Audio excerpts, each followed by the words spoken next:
Hey everybody, welcome to the Sunday show here on The Line. We are live and we have open lines right now. So if you're someone who believes in some sort of God or something supernatural, if you think you have a way to demonstrate it, if you think that, Owen and myself have somehow missed out. By the way, I'm Matt, that's Owen, we're here.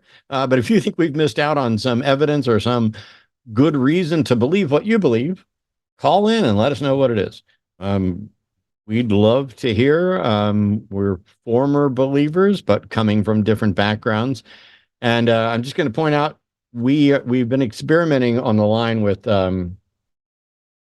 vertical format shows. And we did that on my show last Wednesday, and it went really well. And we got a bunch of calls. We're not quite ready to do that on the Sunday show yet.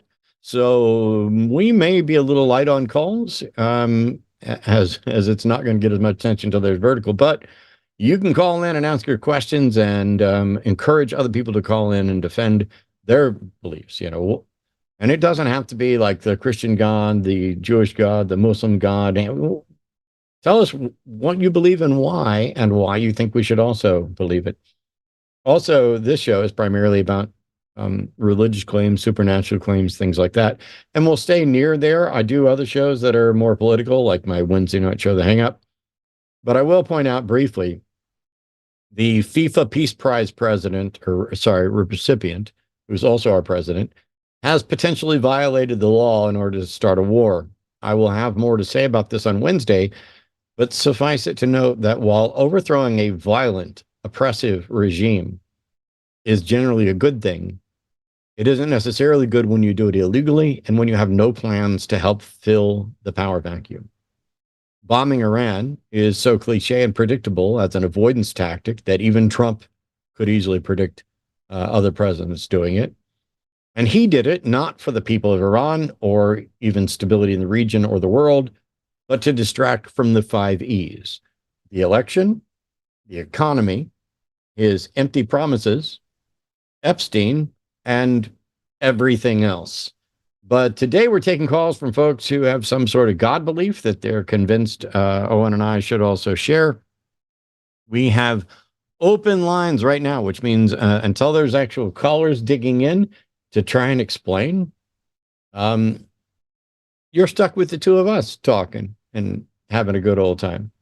And I'll tell you that today's a really good day to call in, because I'm on pain meds after taking a very nasty spill while walking the dog. One of the neighbor's dogs had gotten out and was barking like crazy, and our dog is incredibly reactive. We're working with her, but I took a nasty spill. My head avoided the sidewalk, and hit the grass, but the edge of the sidewalk hit one of my ribs and bruised it. I don't think there's any chance it's broken or cracked, since it's already doing better than it was the other day, but it is definitely viewed. Hey, hang on a second, just before you do this. Somebody called Thanks God It's Over just posted Bible verses. I mean, I was reading them when the mod deleted them. What's funny is this is what we get. There's literally 720-619-2288 is the phone number down there. And down below, there's also a link to call-in studio. And so someone is here with the ability to comment and throw Bible verses at us as if we're not familiar with the Bible, or as if the Bible should matter.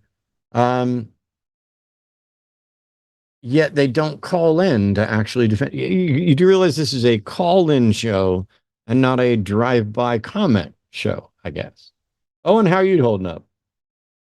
I'm doing okay. Not too bad. Just living life, chilling. I was actually over there on Jehovah's Witnesses website, and The moment the Iran stuff happened, they popped up an article about war in the Middle East and how it could mean Armageddon and all that stuff, you know. I think it's fascinating how a lot of this kind of Middle East foreign policy, I guess not fascinating, but like horrifying and disturbing. A lot of it is driven by Christian nationalism, by religion. This is like a second crusade almost. You know, I've seen people say stuff like, the Christians will control the Muslims or whatever about this. It's so insane and disturbing, and we need to get religion out of politics desperately. Yeah, it's wild because I don't know. Like, I think this would have happened even if we weren't currently living with a Christian nationalist regime, even if we didn't have the sort of de facto support for Israel. Um, I think that this is it's become kind of a, as I mentioned, a cliche of, oh, you know, you want to distract from what's going on, bomb Iran. Everything, something's always completely broken or horrible over there, and you know, you'll piss some people off, but you'll get a round of applause, and everybody will, you know, be distracted for a little bit. Um, it is. I'm not going to pretend to have, you know, expertise in foreign policy or end times propaganda or what's the best thing. I have friends, like friends who are thrilled and basically almost tap dancing right now, that the Ayatollah was killed. And I'm not a pacifist, and I'm pretty fine with the notion that okay, we've got one less, you know, misogynistic, controlling, you know, dictating regime. Um, but the concern I have, which I guess we'll talk more about on Wednesday, is what's to stop that from happening again when you have um, basically some yahoos doing this for the wrong reasons and in the wrong way. I don't know that there's anything close to an actual plan. We took a bunch of calls, by the way, on Wednesday night. I'm looking forward to getting all of our shows shifted over to vertical format because it changes, I think, the way YouTube processes it. And Arden, are we also streaming it somewhere other than YouTube when we do that? No, it just the vertical algorithm is a lot better at reaching people who wouldn't normally see the show. So you're a lot better at catching people who might go, "Oh, I've never seen this before. I want to call in and test my arguments or Nice. whatever."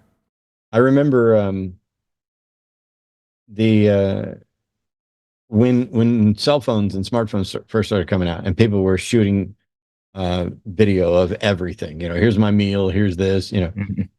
and the purists, the photographers, the people who'd been using actual cameras were like, stop shooting vertical video, do it in landscape only, landscape only, landscape. And you know, you know, now you've got most of your, a good chunk of your devices, if not most of your devices, are going to do a vertical presentation. And so it's winning. And I can't imagine that the folks with the phone or with the cameras could ever be happy that the vertical format is winning out. Yeah, that's funny. I was actually one of those people that didn't like vertical, but I guess, you know, that's just how it works nowadays. So I don't like vertical now because all of my stuff is shot in vertical and I have to like either add blurred bars to the side or expand it out a lot or something, you know, that kind of thing. So, Yeah. It's I don't know. I mean, because in reality, I can turn my phone horizontal as well. But so while we're waiting on that, um, there were a bunch of calls that came in. I did, by the way, I finished up my videos from my Patreon. Hey, there's something that I don't talk about enough. Patreon.com. Oh, wow. I don't even have my link. So all that comes to mind is patreon.com/call Atheist the line. debates, I But think, is yours. patreon.com/atheist debates. Thank you. is my personal Patreon, and it gets directly to my YouTube channel as well. And let me tell you what I did yesterday, because I got the final videos for February done despite being on pain meds after the tumble that I took. Somebody messaged me to say that Alex O'Connor and Joseph Schmid, I think, had done some sort of video where they had called me out. And I was like, I don't have time. I don't have any interest in doing the call out or the dueling videos. But my video froze for a second. Well, I went and watched it because a patron asked me to. And they were very confused about the claim that claims aren't evidence. And it was really funny that despite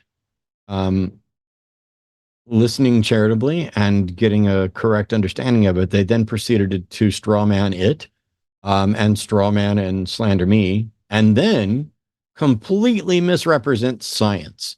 So there's a video that's already live to patrons that will be going live to the world next Friday. And if anybody still bothers to talk to Alex, you can let him know that I responded to the whatever whiny bullshit they were doing. I have connections to him, but he's kind of completely burned bridges with everybody in the community. And I mean everybody.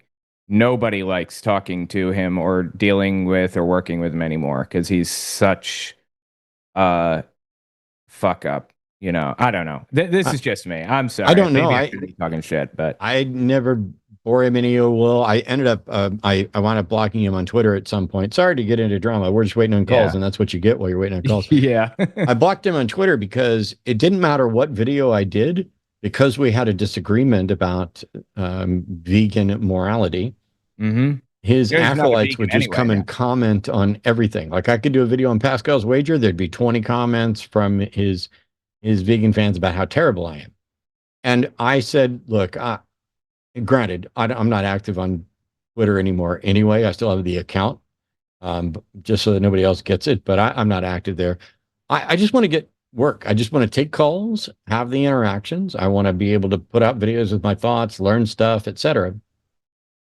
And then I guess he stopped being vegan, but yeah. So I guess he burned bridges even with those people. And it's fine. I don't have some purity test. Would I sit down with Alex and talk about these differences? Sure. Yeah. But I don't need to. I got shit to do. Yeah.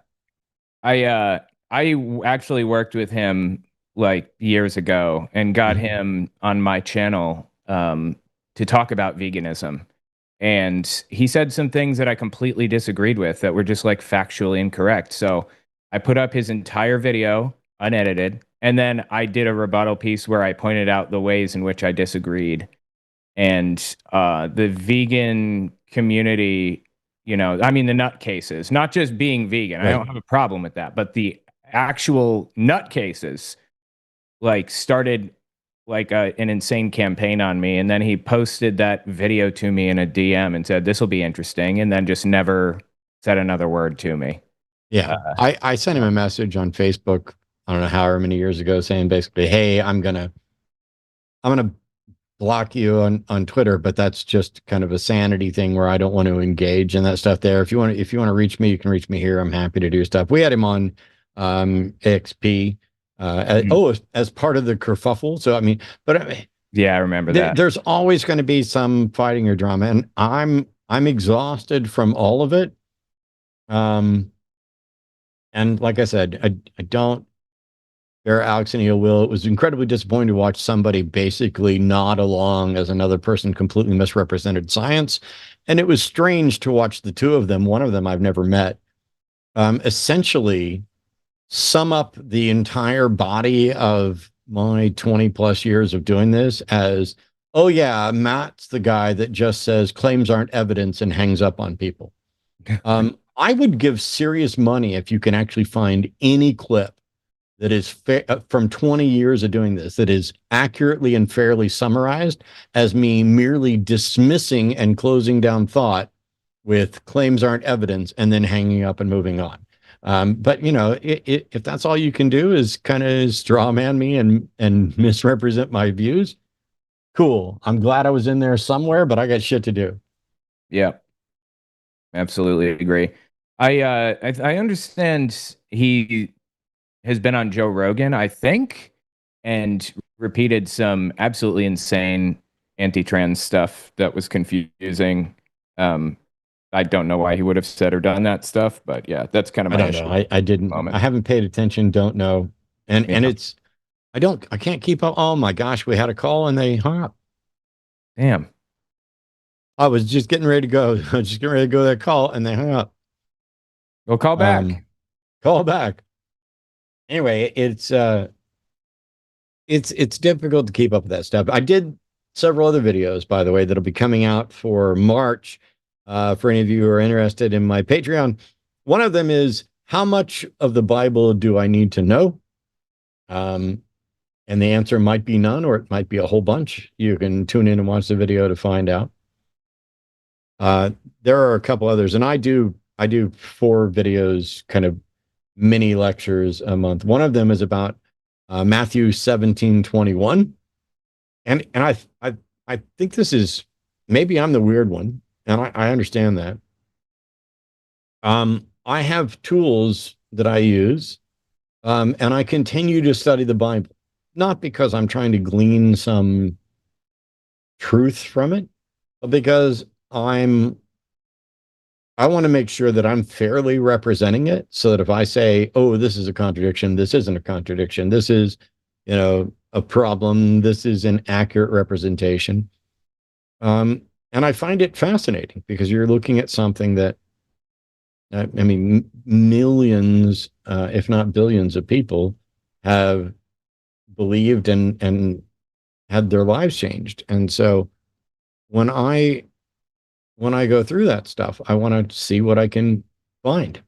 And so I watched some, like, I don't watch TikTok, but the TikTok videos make it over to Facebook Reels and Instagram and stuff like that. And there was this one about Matthew 17:21 has been removed from modern Bibles. It's the verse they don't want you to know about, which is absolute nonsense. But I did a video on that as well. So What was the deal? um, it's basically a copy of Mark 9:29, and it doesn't exist in the oldest and best manuscripts of Matthew. So while it exists in the King James, here I'm spoiling my entire video for you. While it doesn't exist, or it does exist in the King James, it's been removed or listed in italics or redacted in newer Bibles like the NIV or NASB or ERV, etc. And it's only because they're trying to be more accurate. But for the King James, for the AV 1611 folks who think that the King James is the perfect authorized version, it would be admitting that there's a mistake in there. And so they want to pretend instead that they're trying to hide it. But the thing is, nobody's hiding the verse, because in all of the Bibles it exists in Mark 9. Right.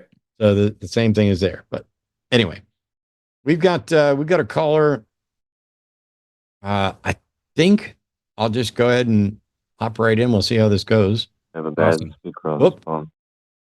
So Trevor's calling from Oregon. I think I stole it from the call screener, and I apologize for that. But Trevor's calling from Oregon. Trevor's a theist that says God is more than pretend. Hey, Trevor, you're on with Owen and Matt. How are you? Hey, I'm good. Tell me if the audio is okay. She was just about to kick me out for the audio. Sounds okay at the moment, right? It's a little problematic, but I can at least understand you. So go ahead. Well, the prompt you have on the YouTube is that, like, is God more than pretend? I feel like God is, at the very least, like a good way to think about, like the disposition you have toward God is kind of the disposition you can have toward creation, like toward reality.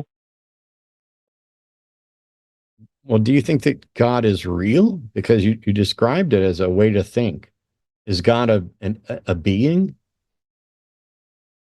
Well, yeah, I think so, but I think that's like uncertain.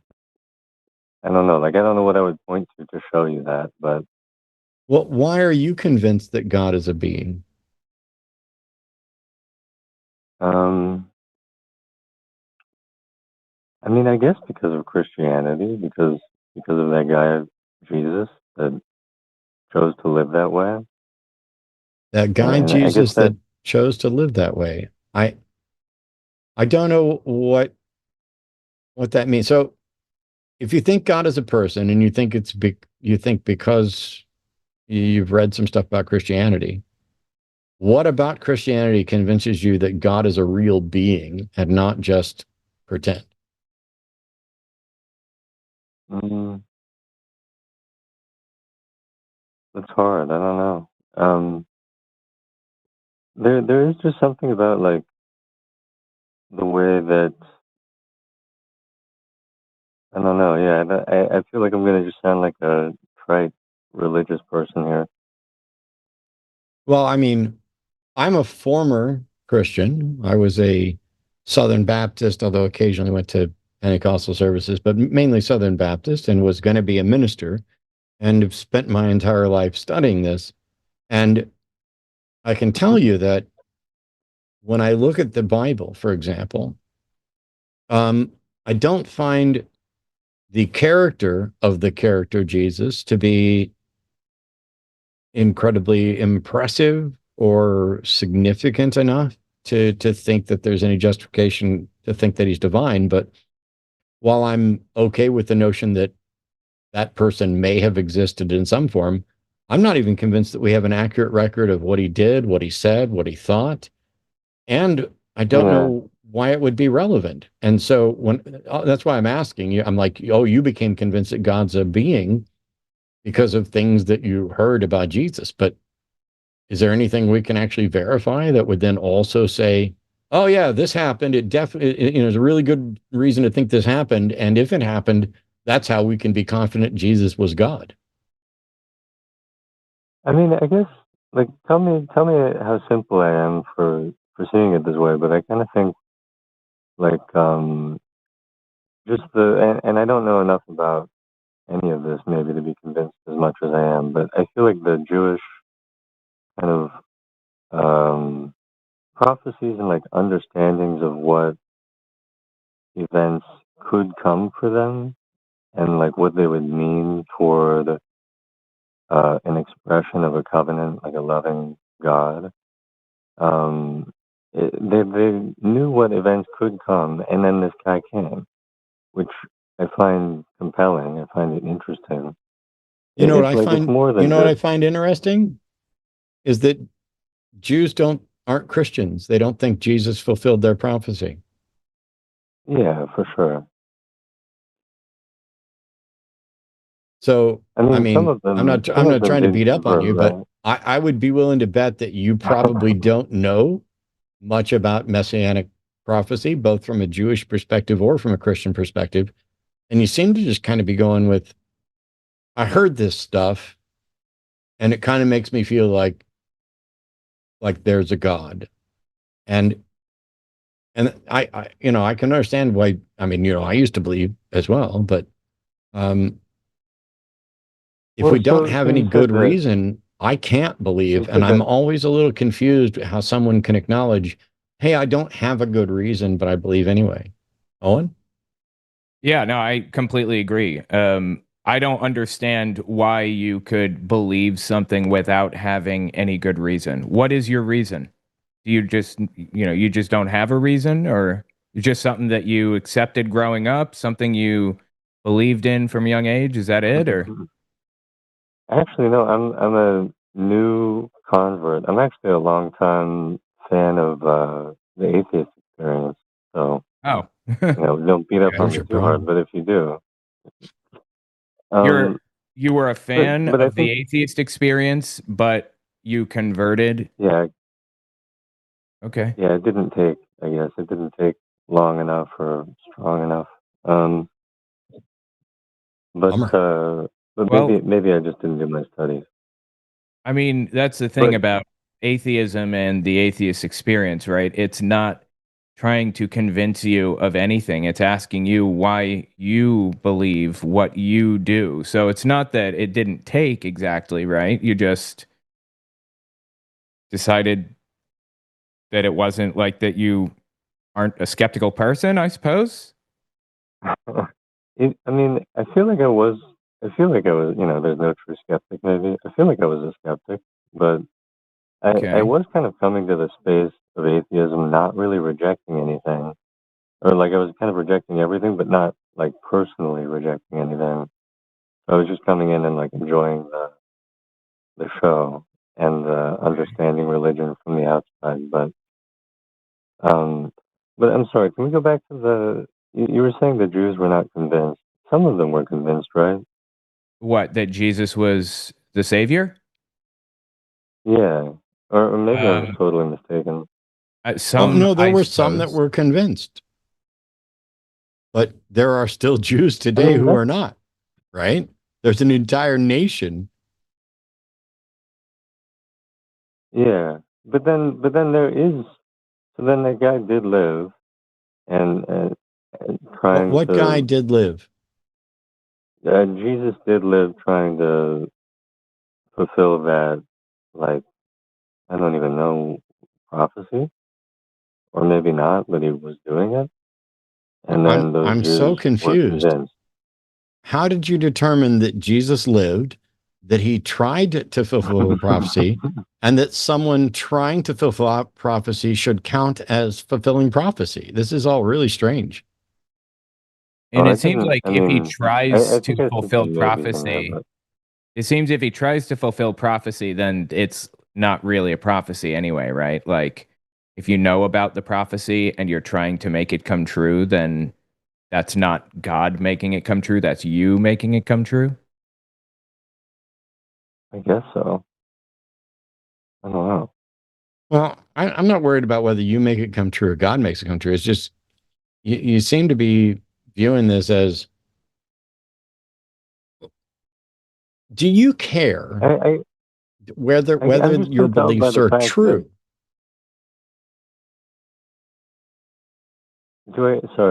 do I care whether biblical beliefs are true? Is that what you said? No, whether so you believe things. Do you care more about whether they're true than whether or not they're comforting or interesting or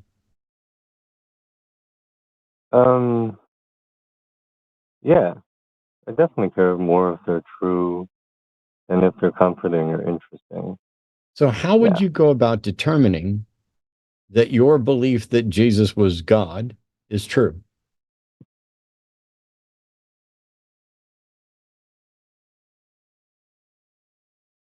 I don't know. That's See, this is the thing that baffles me, Trevor, is you say you care whether your beliefs are true, and then when I ask you how you'd go about figuring it out, you don't know. And yet you're maintaining a belief that you don't know how you would show it's true while also telling me you care about whether it's true. That doesn't, like, if I care how much money's in my bank account, somebody would be able to say, hey, how do you tell how much money's in your bank account? And I could tell them that because I care about what the truth is. hmm. I mean, I'm happy that you're willing to acknowledge that you may not have an answer and you don't know. I just think it's in conflict. Like, if I say I care whether or not my beliefs are true, and somebody says, "Well, you believe this," and you have no way of showing it's true, then I am physically incapable of continuing to believe that because beliefs aren't voluntary. Like, I need a justification for believing anything. I used to believe in the God of the Bible because the people around me believed, and they would make arguments that I didn't have a refutation for and claims that I couldn't verify. And so I believed because the Bible and because so many other people had believed. And then I realized eventually that these are fallacious reasons. Like, the number of people who believe something or how popular it is or how long they believed it or how sincerely they believe, none of those things are in any way a measure of whether the claim is likely to be true. And so when I found out that not only did I not have good reason to believe the Bible was true on extraordinary things, I don't have that much confidence that it's especially true on mundane things. I mean, it talks about a census that may or may not have happened. Um, you know, you can't throw out the Old Testament because that's where you get prophecy, but it's also where you get original sin. And so, you know, are you okay with it advocating for slavery? And if not, how did it get that wrong? No, I'm not okay with it advocating for slavery. But then I guess I am like, I don't know, like I can understand to some degree that there is a history there where it was also not okay, but it was happening. No, no, no. Um, The Bible specifically tells you that you can enslave you shall buy your slaves from the yeah, heathen that surround you, that you can beat them as long as that they don't die within a couple of days, that they are your property that you can pass on to your children. This is supposedly the divinely inspired word of God. So did God get it wrong or yeah. did the people get it wrong?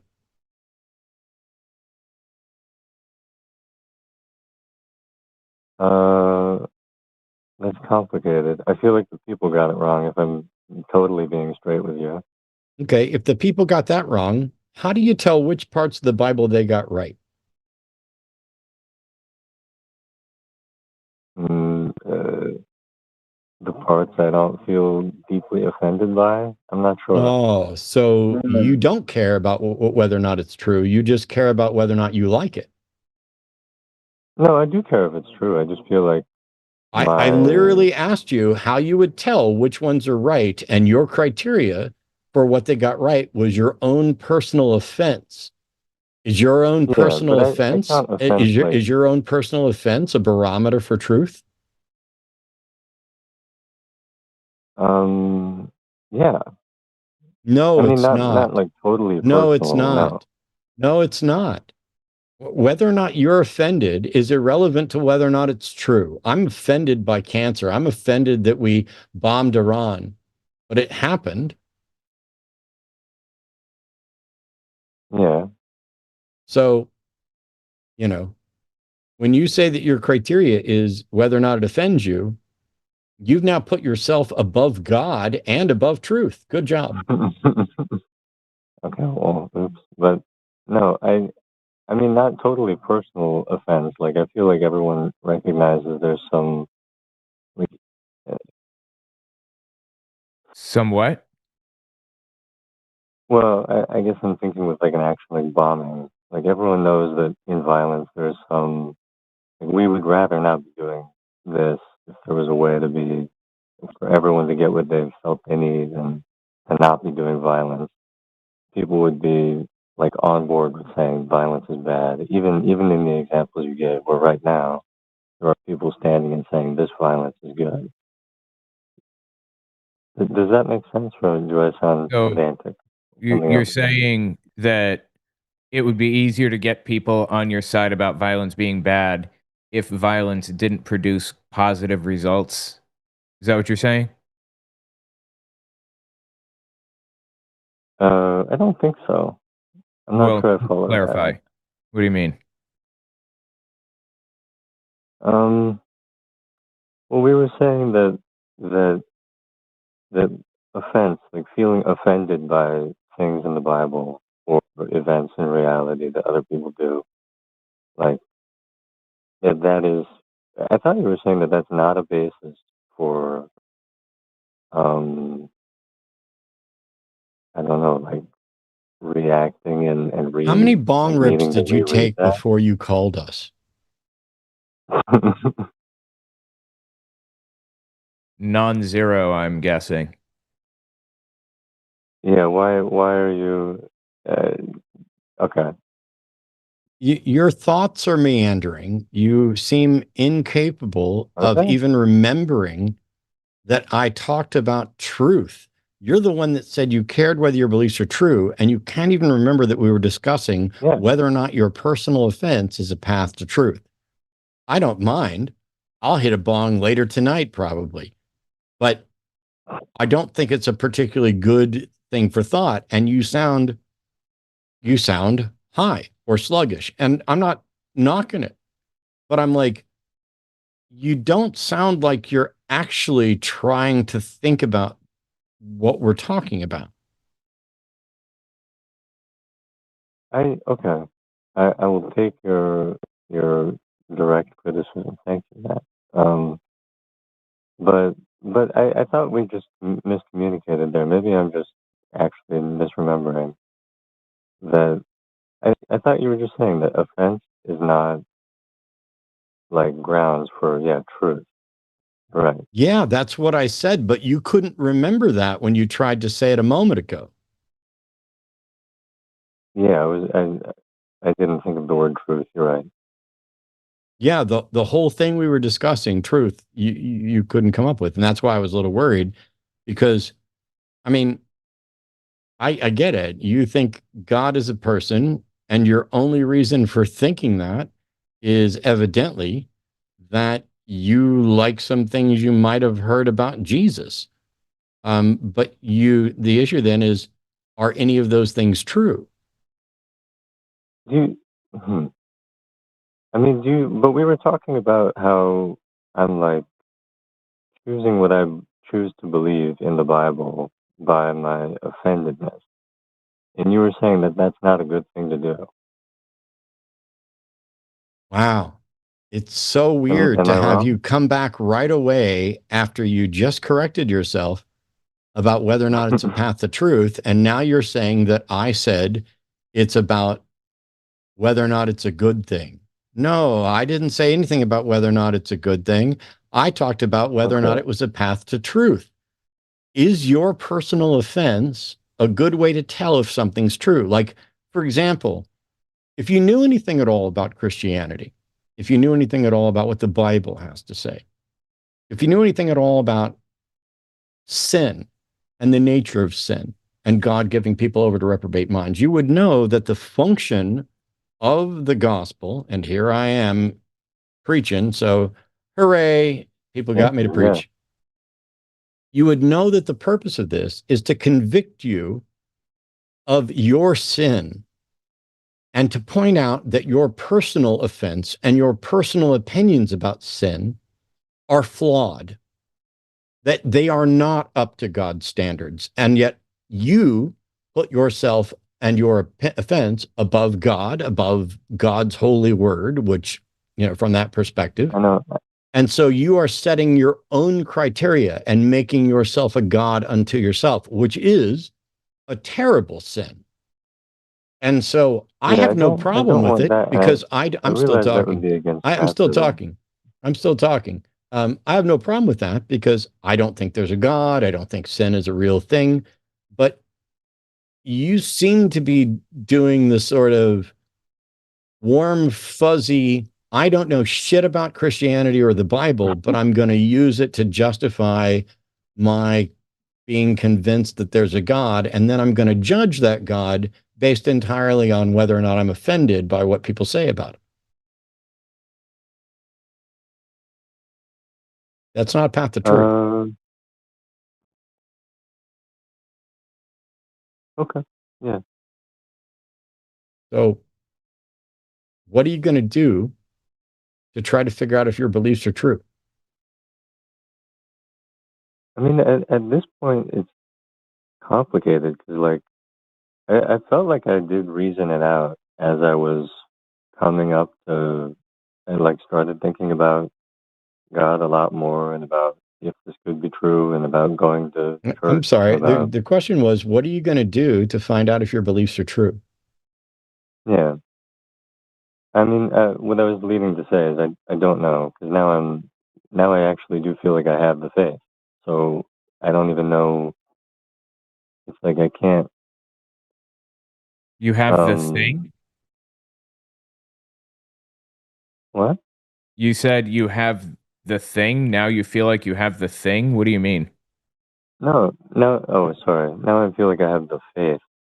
Oh, the faith. The So it's faith. Got it. Okay. now, yeah. So now I'm like not as concerned, to be honest, about the rational groundedness, which is a problem Oh, for our that, conversation. congrats.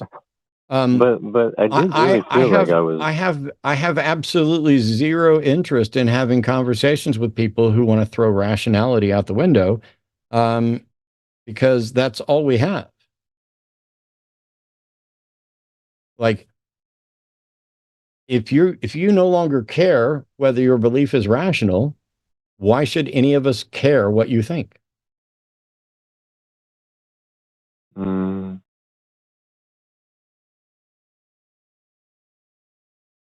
I mean, I think it's like internally coherent. It's like It's if you were not. to interpret a dream. Okay, well, I don't think it is, but also I care if it's externally coherent because I care about the external Yeah. world and not the fantasy world. There are Which is why, plenty of which kind of brings it back to the fantasies. offendedness and There are plenty of fantasies that are internally consistent. There are plenty of fictional worlds that are. It's easy to write one that's internally consistent. Just don't make up too much shit. But the question was, is God pretend? And now you've gone from calling in to say God is more than pretend to I'm going to pretend that God is more than pretend, and I don't care if it's rational. Congrats, but that's a that's a big change. well, I mean, I think you're right. It sounds like a big change, but I feel like I'm saying the same thing. That like I am kind of like functionally to you, I am pretending, but I think it is also internally coherent and it aligns with reality How does it align with so much reality? that it I've been makes sense. asking you for 22 minutes to justify, and you just tossed out all of rationality. You don't care whether it's rational, and now you're going to say it's aligned with reality. So, how is reality aligned with the concept that there is an all-powerful, all-knowing creator being? Uh, I mean, I just keep going back to emotion, I think. Okay. Then we should probably move on, Trevor, because those of us who care about reality and rationality are just going to be irritated by your continued avoidance of it. Okay, fair enough. Have a good day. Cool. You too. It's wild to, get somebody to be like, oh, I guess I just don't care that much about whether it's rational. Yeah, Cool. I know. I Absolutely. mean, not cool, but cool. I mean, thanks for acknowledging it, but Yeah. it's like you called in to tell me, oh, God's definitely more than just pretend. Yeah. As a reminder, the phone line 720-619-2288. There's also a link down below so that you can call you using the web client. We have other callers on hold here, including a theist or two. We'll see. But is it Ciara or Sierra? Kira. Kira. Okay. She's calling from Ohio. Pronounced Kira Kira's a theist, has a contention about politics and religion not being compatible. Okay. What's up, Kira? Well, I didn't really know how to properly describe myself because I'm not a member of any of the Abrahamics. I'm actually a practicing Wiccan and have been for 20 years. Part of my contention about religion/spirituality not being compatible with politics is kind of based on personal experience. So I know the content might not be good because I didn't really want to call in to be combative with you guys. I like you a lot, but I don't like the idea that we're saying people that have belief can't and should not be or ought not be engaged with politics, because that's what it feels like. Because I'm a leftist. I've been an activist and an advocate. I'm disabled and trans. I've been actively this is engaged wild. in politics for a decade, and people are This telling is wild, me, Kiara, because at no point, like, all of us have beliefs. right? Who's suggesting that people with beliefs shouldn't be involved in politics? Most of the atheist community seems to. I've been personally thrown out of communities simply for saying that I had a spirituality and a belief. One of them was a relatively massive streamer community that tossed me out because I said I have beliefs, and they specifically said, well, you can't be a leftist and have beliefs, which I find wrong. It feels like most of the atheist community is of that mindset, that if somebody like me has a belief interacted system, with most of the atheist community. Cool. Well, all right, okay, fine. You're right. On, I was one second. wrong to I'm say sorry. That. Yep. Let me just clarify. So you're saying that your contention is that people with religious beliefs should be allowed to be political and involved in politics. I thought that's what you said originally. Is that right? Yeah, But now you're I saying think the people that atheist communities are kind of kicking you out because you're not religious. Those are two different things. I don't like. I would include anybody in my tent that wants to be a part of it because I feel like we have a fight on our hands politically and we need to bring in everybody. But I don't know that I Mm. fault non-religious groups for excluding religious people from them. Yeah. I mean, for example, I'm a multi-time president of the atheist community of Austin. I'm on the board of directors for American Atheists. A number of organizations have as a requirement that you be a non-theist, not necessarily non-religious, but a non-theist. And so if you want to join one of those organizations and you're a theist, they may have rules against that. I don't know who it is that's saying you can't have religious beliefs and be a leftist because, I mean, that's bizarre. I would say that Yeah. Tallarico and Mamdani are definitely leftists, and one's a Muslim and one's a Christian. So, Yeah. I don't know who's doing that. I think more likely somebody probably kicked you out of a community and probably talked out of their ass about whether or not you can be a leftist. But the First Amendment guarantees you the right to have your beliefs and express them, but it also, the separation of church and state, separation of religion and government, makes sure that the government is protected from you attempting to legislate your religion onto other people. That's it. Yeah. right. Yeah, I agree with that. So what's the contention? You're feeling like atheists are exclusionary? Is that what it is? Yeah, Um, I feel like if they don't want to include like religious people of any stripes, and I don't really, you can't force your way into a group that just doesn't really apply to you, right? right. Like if I wanted to join a pro gay group, I'm not gay and I would like to be included because I want to help the gay community, but if they want to have a space for just gay people, then I have no place to kind of push into it, and I'll help them from afar, basically. Kind of the way I see it.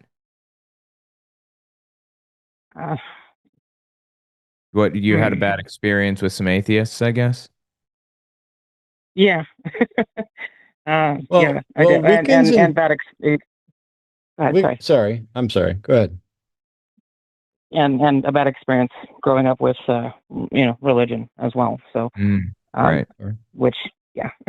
I get that.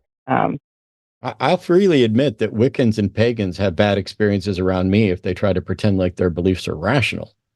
But I fully support their right to be irrational. Yeah, for sure. So Right, I guess there are yeah. there are a lot of toxic people, period. There are a lot of toxic people. That's just what it is. And I don't like, people being toxic for absolutely no reason. I completely agree that, your beliefs should be based on rationality and reason. I agree with Matt completely. This is a separate point, unrelated. There are Right. toxic people who are like, gonna start shit with people that in unrelated, situations or spaces or whatever. And that's just how it works, unfortunately. And you know what? Like, if this group was toxic for absolutely no reason, then just move on to another. But yeah, I agree that your beliefs should be based in evidence, in my opinion. Right. I think that's one of the things I've been dealing with myself. Is That your I've beliefs are had my based in belief. evidence, you mean? Huh? You mean that your beliefs are based in evidence? No, that's. I know they're not. Oh, okay. I just find comfort and solace in some of the things that I choose to believe in and have done, I guess, through community and personal experience with like-minded people that are not part of the major Abrahamic religious groups. Okay. Yeah. I know they're not, and that's not why I called in. And I don't, you guys aren't therapy, but I know they're not. I just choose to maybe use them as a blanket. I'll fully admit I'm someone's afraid of the dark, right? I grew up in a cult in Ohio, long time ago, and I can't get it out of my head that hell is real and that's where I'm going, because that's what I've been told, especially as a trans person, by the religious community that I pulled away from, and the community that I got onto with Wicked and the Unitarian Universalists didn't treat me that way. And so, yeah, I fully admit all of that, but it's still there.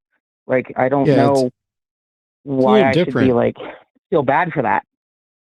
No, so finding a community that you enjoy is completely separate from, I don't think anybody chooses their beliefs. Like, if I ran into a bunch of Wiccans and they treated me better than other people, I might want to hang out with them, but I don't actually share their belief. I could even pretend like I shared their belief, but I'm not actually convinced. But that doesn't matter. If you're, I'd highly recommend, as you're probably well aware from watching, that you reach out to recoveringfromreligion.org and seculartherapy.org, because the damage done by religions, particularly threats of hell and things like that. I know people who've been atheists for decades and still wake up from nightmares about a hell. That's a real thing. I just don't necessarily, and by the way, if you find peace somewhere, go for it. I just don't know that switching from one brand of bullshit to another brand of bullshit just because the people there are nicer is necessarily the best way to go about it. But if you're happier, cool. And if you're acknowledging that, hey, I don't think it's rational, I don't necessarily have a reason to think it's even true, but these are my peeps. Okay. Totally. I agree. Well, you're not hurting anybody. But all right. Well, again, I don't really, I wouldn't expect to be invited into a group that I don't actually classify myself as. So I wouldn't take that too personally. The pagans got really pissed at us. For using the phrase "talk heathen," because evidently it was making it very difficult for people to find the real heathens because of talk heathen that the ACA was doing. We already hashed that out. Right. Yeah. Yeah. So you can be a lefty. You can be involved in politics. You can be a Wiccan, whether you sincerely believe it, or it's cosplay, or it's just, this is my family, this is my community, these are the people that I want to hang out. It doesn't matter. None of that has anything to do with whether or not you can participate in politics. The only thing you can't do is run for office and then begin to legislate your beliefs onto other people. Right. Right. Of course not. Right. I agree wholeheartedly. Yeah, sounds like we're on the same page. Freedom from. Yeah. Yeah. Then work on finding whatever little happiness you can do without hurting anybody else. And let's see. Well, I listened to a song just the other day. I think it's called "Fuck What They Think." Well, and I do want to say that some of the principles and concepts, like quite a lot of principles and concepts, I do actually adhere to and hold to. Like, the read, and it harm none, do what you will. Like, that's most of my life, trying to live my life not harming others and wanting others not to be harmed, and just wanting people to be able to exist without being harmed. Like what we're doing right now in Iran. I don't want any of that to happen. Obviously, I don't think any normal human being would want any of it to happen. And a lot of other ideas about connecting with nature and being out in nature and getting away from all of the electronics and the garbage that we see on the news media all the time. So I do actually connect with a lot of those things and believe in a lot of those things. Sorry, I'm really nervous because I'm kind of sitting at my desk and watching the chat and seeing people say things too that I don't like, I should probably not do that. Look, Yeah. don't worry Yeah. about what the chat's up to. Chat is chat, and there's little Yeah. you can do with that. But yeah, I Yeah. wouldn't sweat it. And I wouldn't you're either. doing And fine. we found, I would say I found 2 or 3 ways to completely let you off the hook. Um, Hmm. and now you're wanting to talk about which aspects of this you think are real. Um, I got no problem with somebody who wants to. I like going out into nature. I like animals. I like trees a lot. Um, I like trees probably more than I should, and a nice stream and all that. But I don't Shame on think you, Matt. I know, but I don't think that there's some kind of spiritual or supernatural connection between me and nature that is missing if I'm sitting at a screen. I do think that there are problems with learning from screens, and Arden just shared a report. I think it might have been before Congress, but it's an aggregate. Basically, in the entire time that we have been tracking um, IQ and reading comprehension, each generation has outperformed the previous generation until Gen Z. Gen Z is the first generation that is dumber, that has lower IQ, that has worse reading comprehension than the generation before it. So now we live in a world where the old people, the ones older than me, are getting rapidly, increasingly stupider. And then people my age are also getting stupider, but not quite as fast. And then the young folks are getting stupider. And it seems that the government really likes to make sure that people are getting stupider. And I mean that in the colloquial sense of less rational, less able to comprehend things, etc.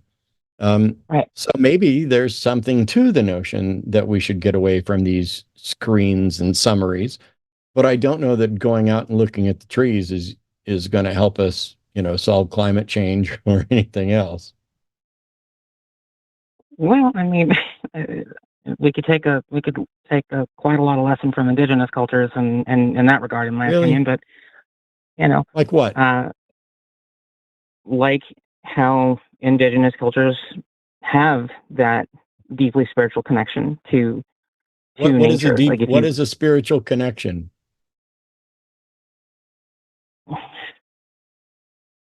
I don't know how to explain it or articulate it. I'm sorry, I don't know how to. I wish Nobody I did. has in the 20 plus years I've been doing this. Nobody has, and yet they keep spouting off as if it's a real thing. What's the justification for acting like something's real if you cannot demonstrate that it's real or even describe it? If everybody uses the word to mean something different and nobody can demonstrate what it is and that it's real, shouldn't we stop talking about it until we know better? Yeah, you're probably right. Look, you said you have a fear of hell earlier. I never had a fear of hell because I didn't have hell in my religion, but I get that that's a problem that people deal with. If this helps you deal with that, then that's fine, I suppose. I think maybe I would suggest taking another look at it and seeing if you can find a rational justification to no longer fear hell, I don't know, that's just me. The I question I wish to often God I ask, could. Yeah. well, which hell are you afraid of and why aren't you afraid of the other ones? Well, I mean, I knew. I don't know why I would call in front of all these people and lie about it, but I grew up in a cult environment in Ohio. I'm 42.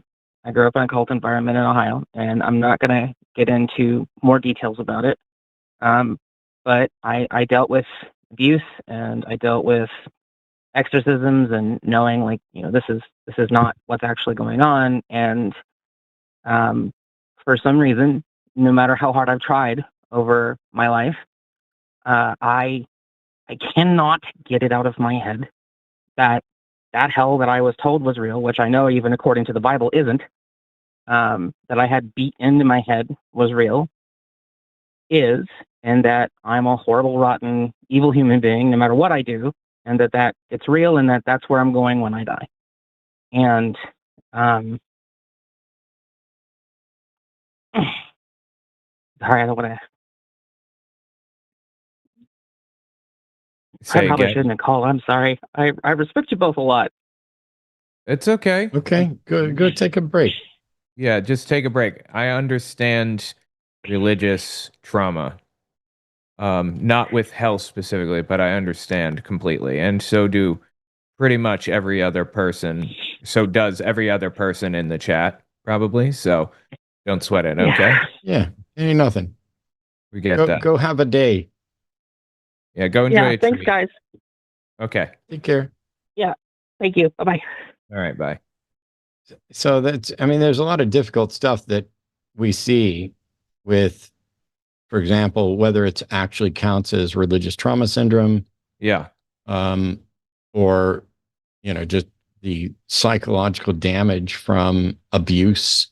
Yeah. I only asked the question of, which hell are you afraid of and why aren't you afraid of the other ones? Because to me, that was something that was potentially eye-opening. It's like, oh, I'm afraid of the hell that I was indoctrinated to believe in to some extent, but I'm not afraid of these others. I'm not worried about, and so this is kind of a take on Pascal's wager, this notion that, oh, well, what have you got to lose? Well, I have everything to lose, actually, but if you're going to try to believe, even if belief was a choice, or if you could fool yourself into believing, which is what Pascal was actually advocating for, if you're going to try and believe something, do you believe the religion that has the best heaven or the worst hell? Do you try to get to the best heaven? Do you try to avoid the worst hell?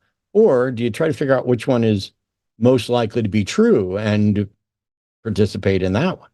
Mm-hmm. And so a lot of times for other people, and maybe not for Kara, for other people realizing, hey, hang on a minute, I've never spent any time at all thinking about these other heavens or other hells. It's only this one.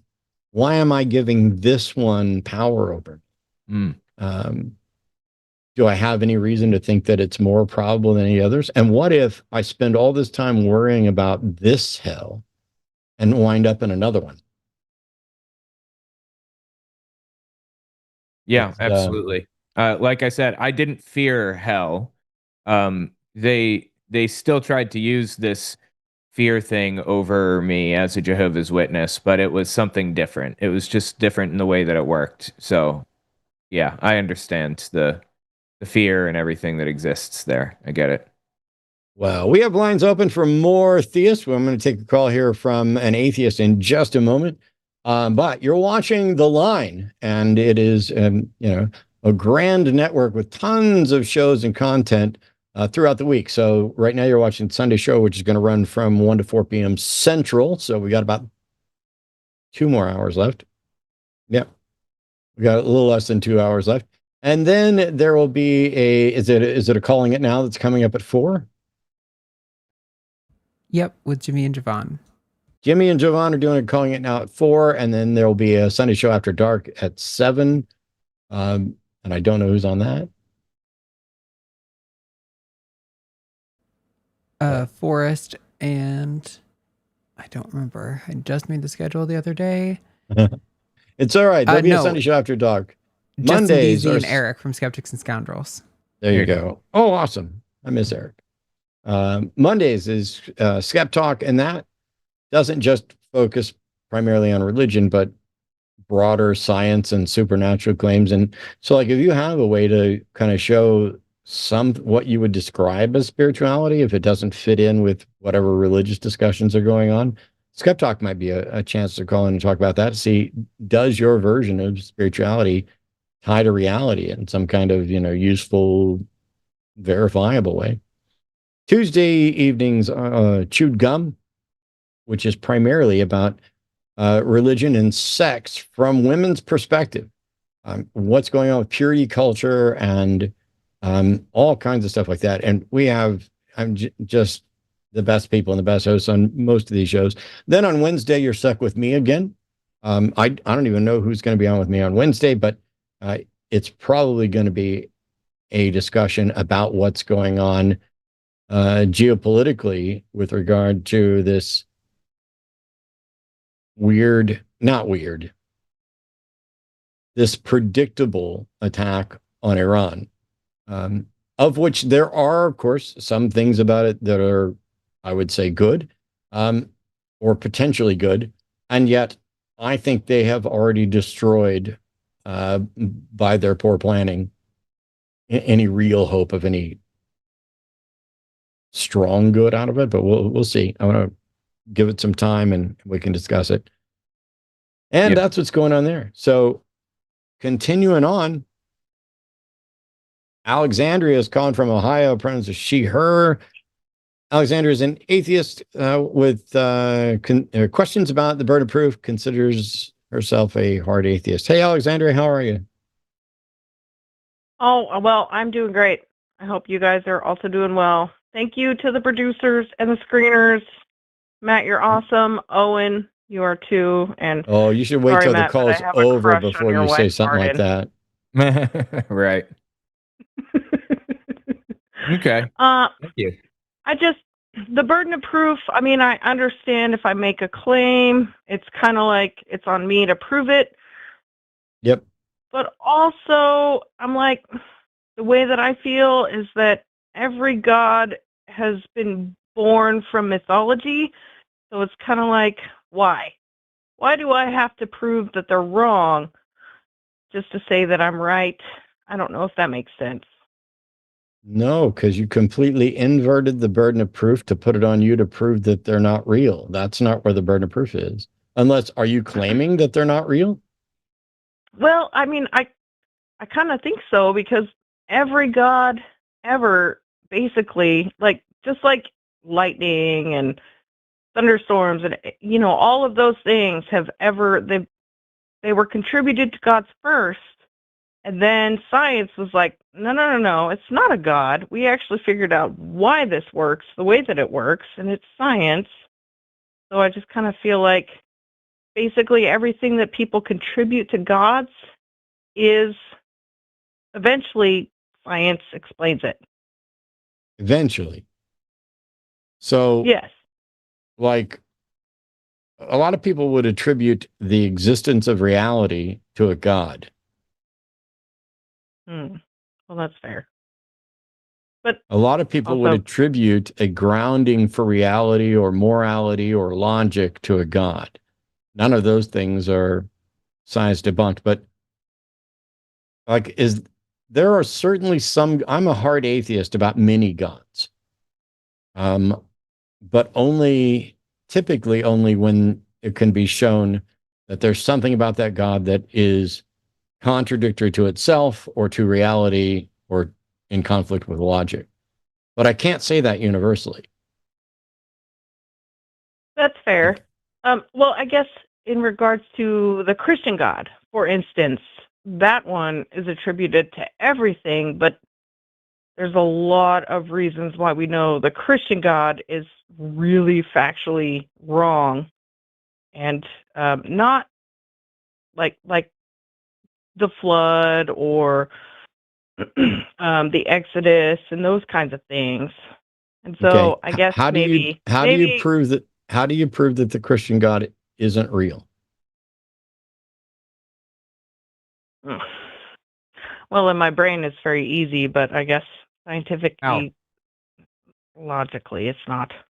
Well, look, I argue that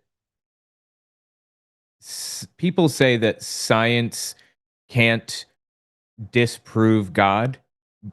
People say that, but I argue that people have been testing God for like generations and it keeps failing. For example, Christianity makes some very specific claims about intercessory prayer.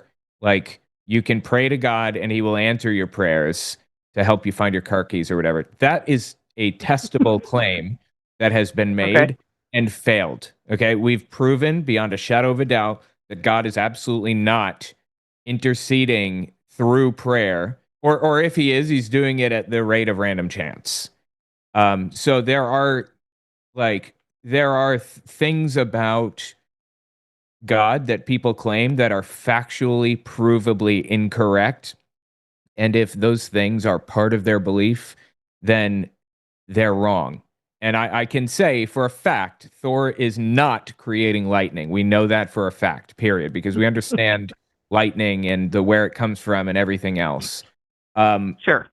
So there are some gods that we can prove unequivocally false. It's just, I don't know if a god sparked everything into being, instantly and then walked away. I suppose that's possible. The problem is that with the burden of proof, these people have moved the goalpost. It started with them saying, God intercedes on my behalf. And when you prove that's false, they say, well, God created everything. And now they've backed themselves into a corner where they can't go any further. And we're at an impasse. We can't prove them wrong. They can't prove us wrong, or whatever. That's the issue. So arguably, Christianity is falsifiable and has been falsified. It's just, when they back themselves into a corner that it's non-falsifiable like that. And we have to fall back on the burden of proof.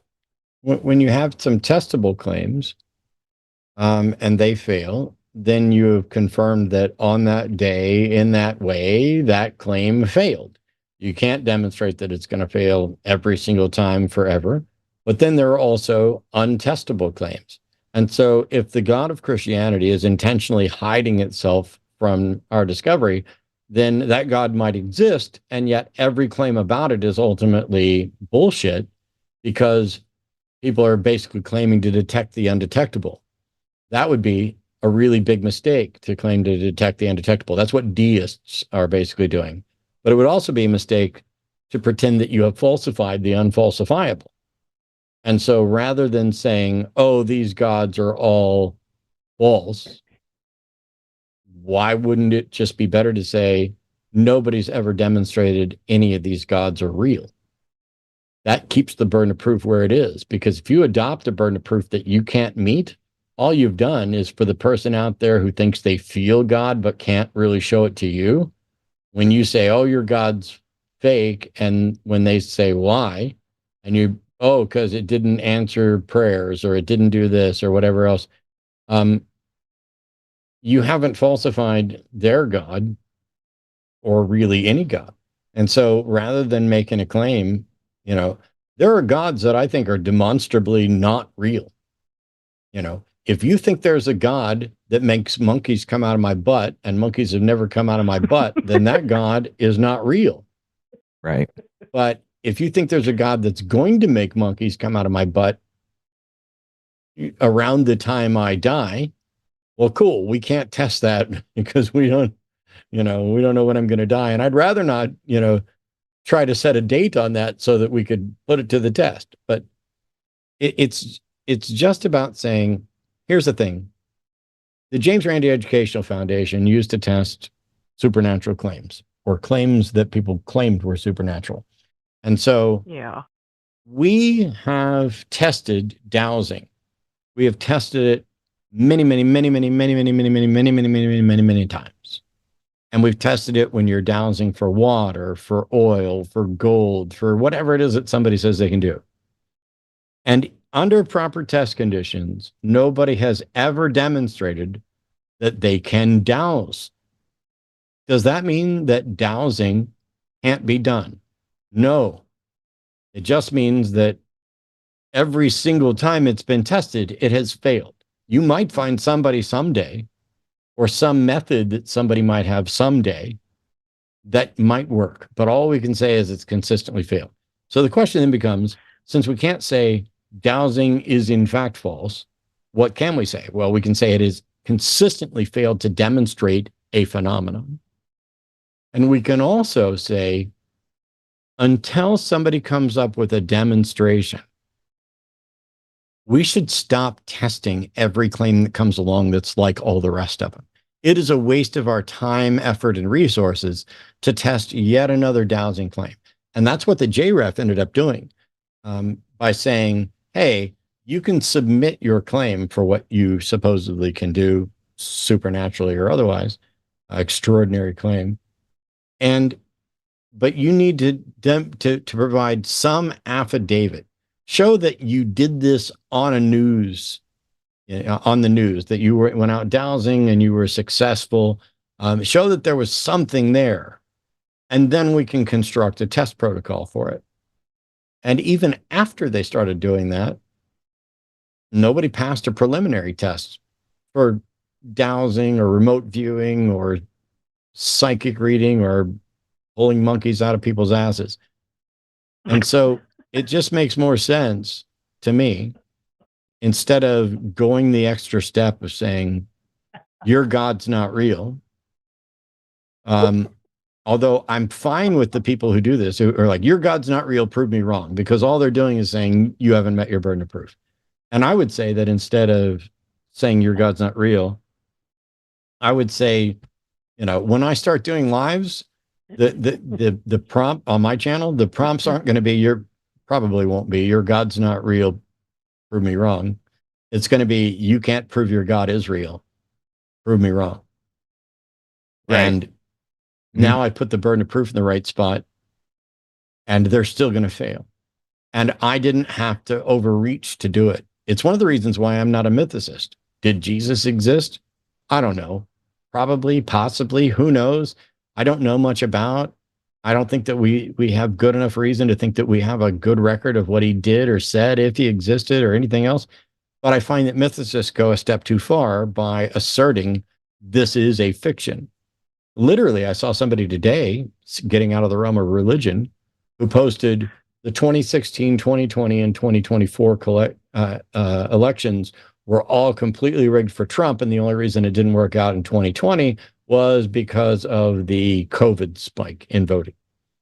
Now, I apologize, Matt. Can I just ask you, why is it not fair? I mean, I understand the burden of proof and the claim, but why is it not fair to assert that mythology is mythology and God's, like, why is it not fair for us to assert that they never existed in the first place when they never have existed? Prove it. Well, I know, but also they say it on the other side. Prove it. Prove it. And I understand that, but they started it. Like, okay, the uneducation and, well, maybe we need to get beyond kindergarten responses of they started it. If you can't prove it, you shouldn't be claiming it. Oh, that's not fair. That's why our world is the way it is, though. No, it's not the reason the world is the way it is. The reason the world is the way it is because people are failing to recognize the burden of proof and continue to consistently apply it. Okay. Anyway, the person who claimed that all three of those elections provided no evidence, no justification. It's just conspiracy theory crap. And, maybe it's the case. I can't prove that there wasn't, election fraud or whatever else. So I don't make the claim. Because if you make the claim, you've now shifted the burden of proof away from them. They not only don't have to prove that their God is real, all they have to do is show that you can't prove he's not, but you're so absolutely steadfast in saying, oh, it's mythology, your God was invented, your God's a fiction. Okay, how do you prove that? Well, I can't. Ah, great. Now you are divorced from rational thought, and they can claim that, essentially they win by default, that you shifted the burden of proof, you failed to meet it, and now they haven't claimed that they can prove God exists, but you can't prove that he doesn't, and so now we're on equal footing. And the answer should be, no, we're fucking not on equal footing. And the only way you're not on equal, saying I'm not convinced also doesn't shift any. It doesn't put any burden on them. Saying I'm not convinced that your God exists it doesn't seem to add any extra burden. They still legislate and whatever because of their God. So how do you combat that? You keep pointing out that A, they don't get to legislate based on their religion, and B, they still haven't shown that their religious claims are true. I wish I was a senator. I don't, because you want to Well- shift the burden of proof. The problem Well, is that, like, the problem is these people are making ridiculous claims, and evaluating them at their face is absurd. It leads to absurdity, and we know for a fact that God is not doing all the stuff that they're saying, and we know that, you know, the Christian God is false, but from a logical standpoint, the correct position is I don't know until they provide some evidence of their position, right? yeah. And they've provided nothing. So, well, nothing substantial, like nothing that they can actually. They provided nothing that we can test in a lab, and their claims are testable. Don't let them pretend they're not. Their claims are testable, and they keep coming up false. So we can discard that as ridiculous nonsense until they do provide something of some kind of substance. At the end of the day, when you talk to these people, it always comes down to, I just have faith. I just believe it because Yeah. I believe it and it makes me feel good. And that's fine, but it's not a basis for an objective reality that we all live in. It's not how you get to factual, truthful information.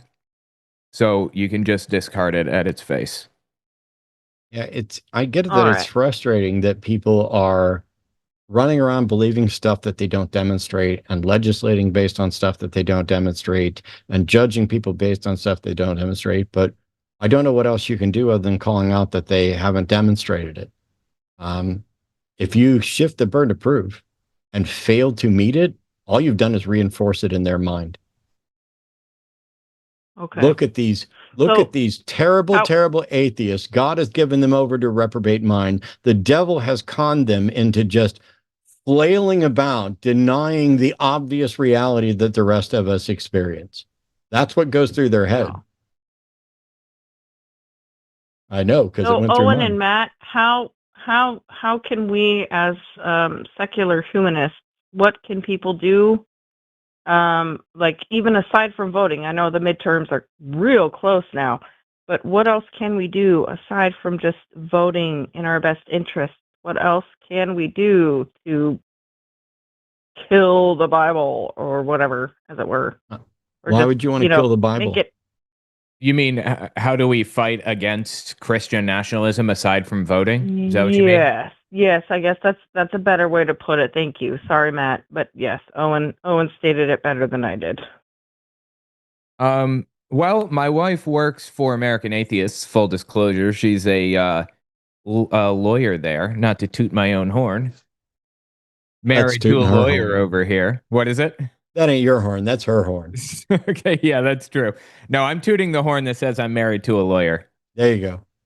Anyway, so she works for American Atheists. You can get involved with them. They have they have SAT teams in every state or many states, not everyone, where they like show up to meet legislative meetings and stuff like that, and they work with people on the ground. Get involved with them. Like, find your local SAT team. You can just go to atheist.org and find it on their website how to connect with the local Okay. team. They're pretty small teams, some of them, Some of them only have a couple people, some of them have like 20 or 30 people depending on the state, and they all get together and work together and try to get things done. It's really cool. You could give that a shot. Well, that's awesome. All right. All right, anything else you got for us? Oh no, thank you so very much, gentlemen. And I Yeah. appreciate everybody on the line that's done all their work, and I get it. thank It's you guys frustrating. very, very much. Don't let It them is. It frustrate is so you. frustrating, Matt. I Don't just don't wanna let them sit and cry frustrate in you a corner. into doing something that counters it. Anyway, take care. Appreciate it, Alexandria. We'll talk to you later.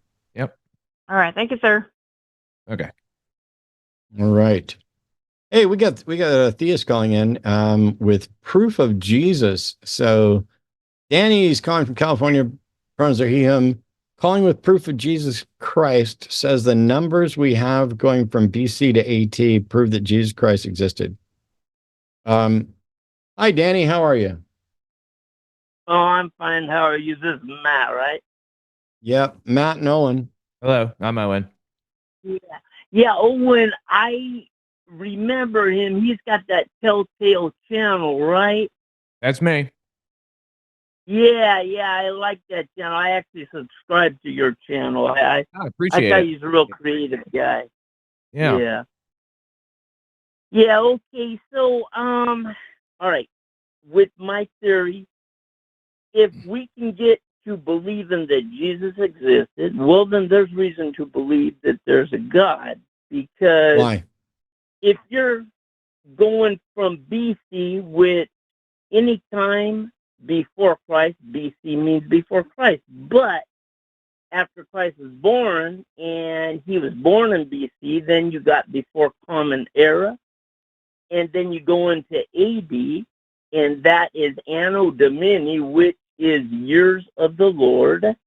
And then later on, it becomes after death because Jesus Christ is dead now. So you get years of the Lord. So Are I you don't saying see why. Jesus is dead? Well, no, he died, Okay. and he I died as figured a I'd help man. you out before you got even more embarrassed here. Mhm. No, So no, no, we know that. hang on. Yeah. The BC AD date distinction. Do you know when that started? Well, it's apparently 4000 BC, I believe it was. You think in 4000 BC they started using a BC AD distinction? You know, Counting down to Jesus. That was BC first. no. Yeah, down to Jesus. BC and AD didn't exist until what we would date now as around 500 and some odd years AD. Well, A monk decided to change the dating mechanism and base it on when he presumed Jesus existed. Now, the dating, I understand. Hang on. The dating method, which by the way is now more commonly referred to as BCE and CE, which is Common Era and before Common Era, but you can stick with BC and AD.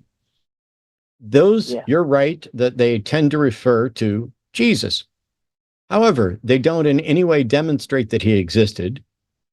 They demonstrate that people believed he was important and that we should have a calendar centered around before and after this significant event. But it doesn't in any way show that the event occurred, and it doesn't in any way, even if he existed and the event occurred, that doesn't show that anything miraculous occurred or that God exists. So how does the dating system of BCAD prove a God? Because somebody had to come up with those numbers, and I told you it was a somebody had monk. to. Yeah, it was a monk. But after that was done, many people went along with those numbers. I mean, Yes, because there where were a does it lot of start? people who believed there's a lot of people who believed, but there's a lot of people who believe in other religions too, and you don't think those are true, right? No, I don't, and I got good reason for that. Okay, well, what's the good reason for thinking yours is true? Because nobody has ever come up to me and say, "Hey, do you have a relationship with Buddha or with Zeus or anything?" Nobody has ever done that. It's kind of like when somebody's in court and they Hey, convict Danny. somebody. Hey, Danny. What's that? Danny, do you have Yeah. a relationship with Buddha? No, I don't. So now you can stop saying that nobody's ever asked you that. Did that make any difference at all as to whether or not you have a reason for God? I really no, that doesn't make any No, it difference. didn't. So when I asked you what's your reason for believing it, and you said it's because nobody's ever come up to you and said that, that wasn't your real reason for believing, right? There's another one. No, and So I let's think go there's with the real more. reason. Why should Owen and I believe what you believe? Because the simple fact is, you have not guaranteed that there is no God. You just are an atheist.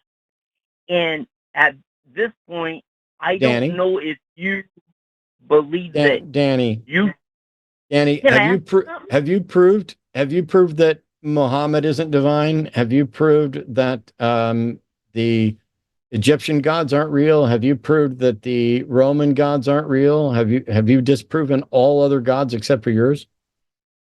No, I probably have No, you not. haven't. No, you But haven't. So pointing out that can we I haven't. ask No, a no, no. question? Listen, Danny. Pointing out what we haven't demonstrated isn't real is irrelevant.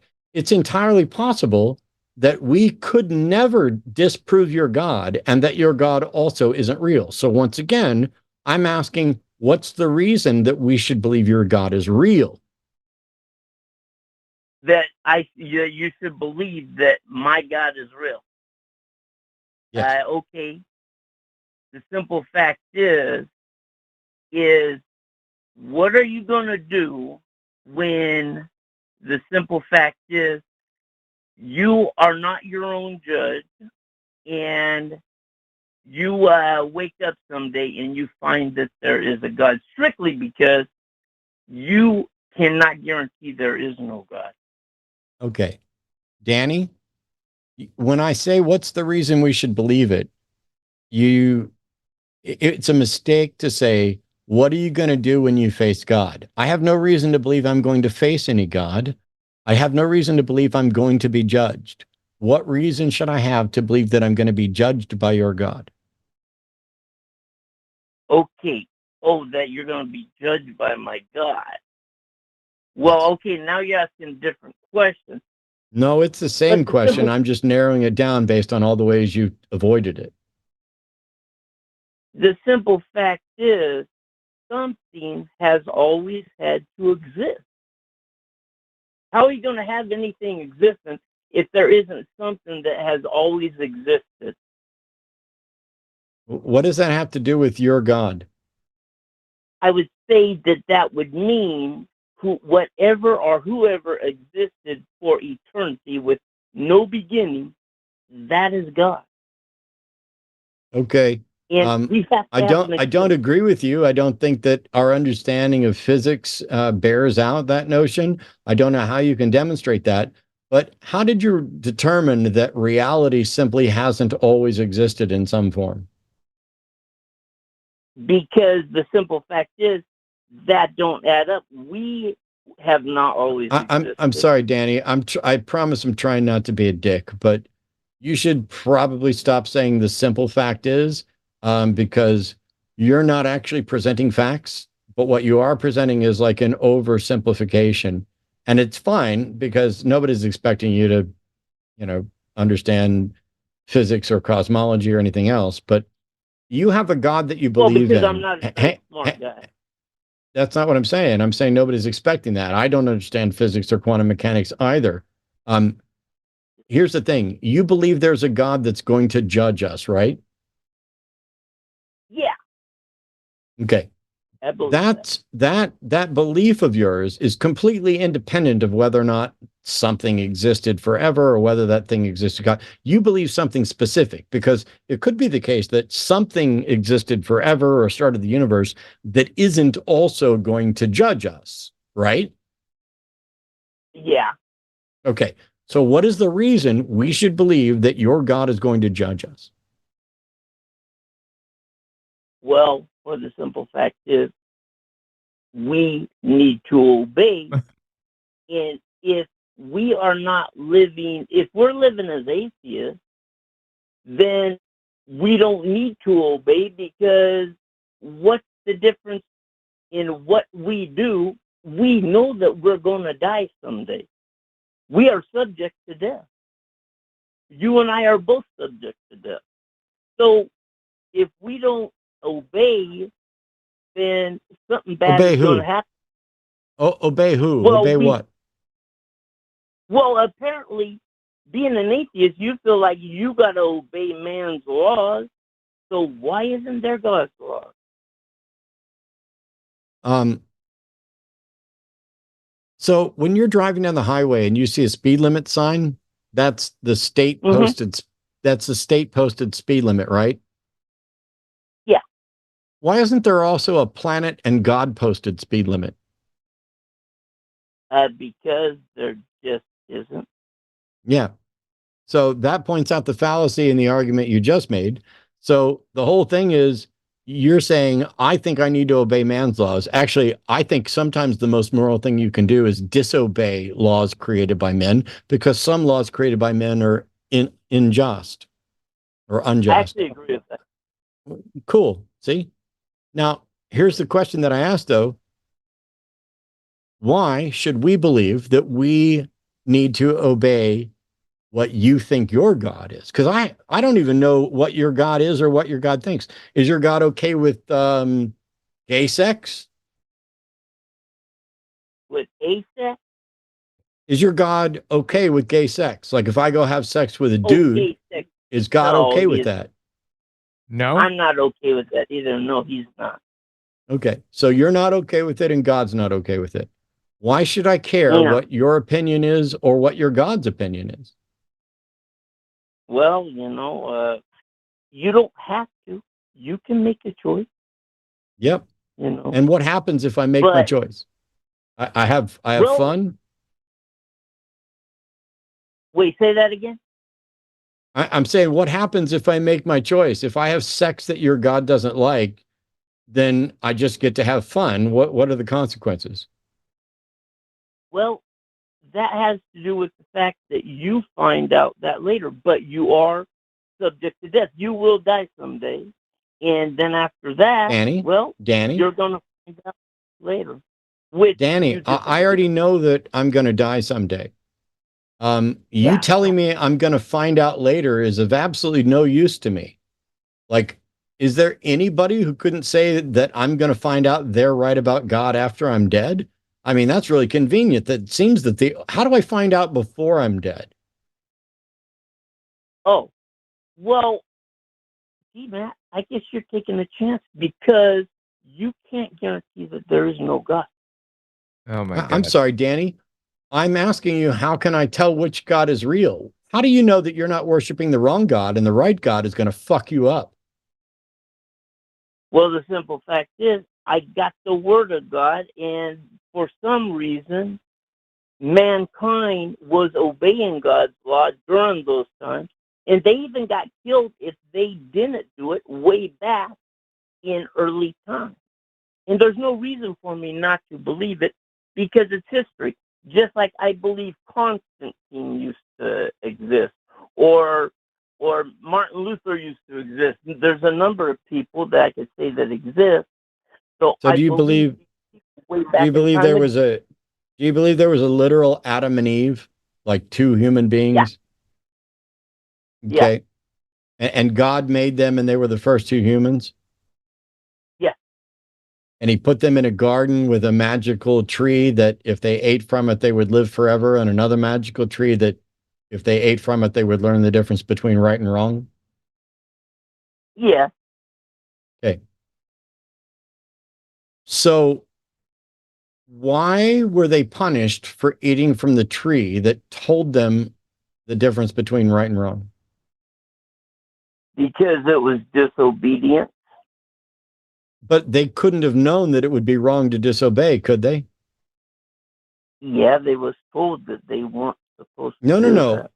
If the tree teaches them the difference between right and wrong, then before they eat from the tree, they can't know the difference between right and wrong. I don't know about the tree teaching them anything. I'm sorry.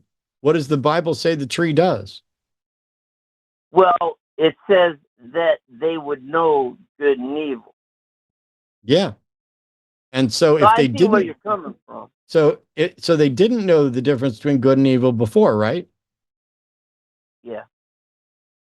So on Wednesday, let's just call it Wednesday, they haven't eaten from either tree, and they don't know the difference between good and evil. And on Thursday, they eat from the tree of the knowledge of good and evil, and then they learn the difference between good and evil, right? Yeah. How can you punish them for eating it when they didn't know it was wrong? Well, the simple fact is they were just told do not eat it. Okay, but so what? I've been told things, but that if I don't understand that it's wrong to not do what I'm told, it would be immoral to punish me, right? Yeah. So God is immoral. Thanks, Danny. Well, God I don't punished know what else. them. God punished them and all of their descendants and was immoral to do so. Well, I could answer that. The I'm sure simple you fact could. is, The simple fact they're is, talking. Okay, I know I'm into saying that, but I'm having a hard time talking. I mean, I'm you're aware. cutting me off. Yes, what I'm doing is I'm asking questions that expose contradictions both in the Bible that you like and in your worldview. And the hope is that you'll start to feel uncomfortable about these and then go off and think about, how do I tell what's actually true? Because right now you're convinced you have the truth and you are ignoring everything that shows that you don't. No, I'm really not ignoring it. Okay. Then how can Owen and I tell that what you think God thinks is correct? Well, gee, I don't know how to answer this for you, man, because I haven't had very much I time didn't tell you to talk. call. Look, The and purpose of calling is for you to defend your beliefs. think about this for a second, okay? If you don't know how to answer it, then why do you believe it? If you don't know how to articulate it to somebody else, do you think maybe that's because it's not real? No, it's not that. I just feel like this conversation has been very one-sided. I have What? not really been able to say too much. Okay. And Well, then you let's can cut stop me off talking, because Danny. I'm the one in the Danny, hot seat. Danny, If what would you you like hear to what I'm saying, say? Because you're calling, it says here you're calling with proof of Jesus Christ. What yeah, would you like to say that is proof I of did Jesus say Christ? that. I did prove that one. No, you You didn't. know, No. well, not in your mind, but Not No. in I'm the one in the not hot in any seat. rational person's mind. There is no rational mind that thinks because we have a calendar that refers to someone that this proves that that person was real and was God. No rational person can think that. Well, I disagree with that. Well, that's because you're not a rational person. But the simple fact is, these numbers do mean something. What No. And numbers? age also means something. I know what AD means. And I know what BC What means. numbers? It means two Look, different things. What And numbers? AD means two different things. That's my you're proof of saying Jesus that the Christ. number, you're saying that AD and BC mean something? Yes, it means that somebody put those labels on them. It doesn't have any connection to whether it's true. Do you know Muslims use a different dating system? Did you know that it's based on something completely different from Christians? Does that prove Yeah. Islam is real?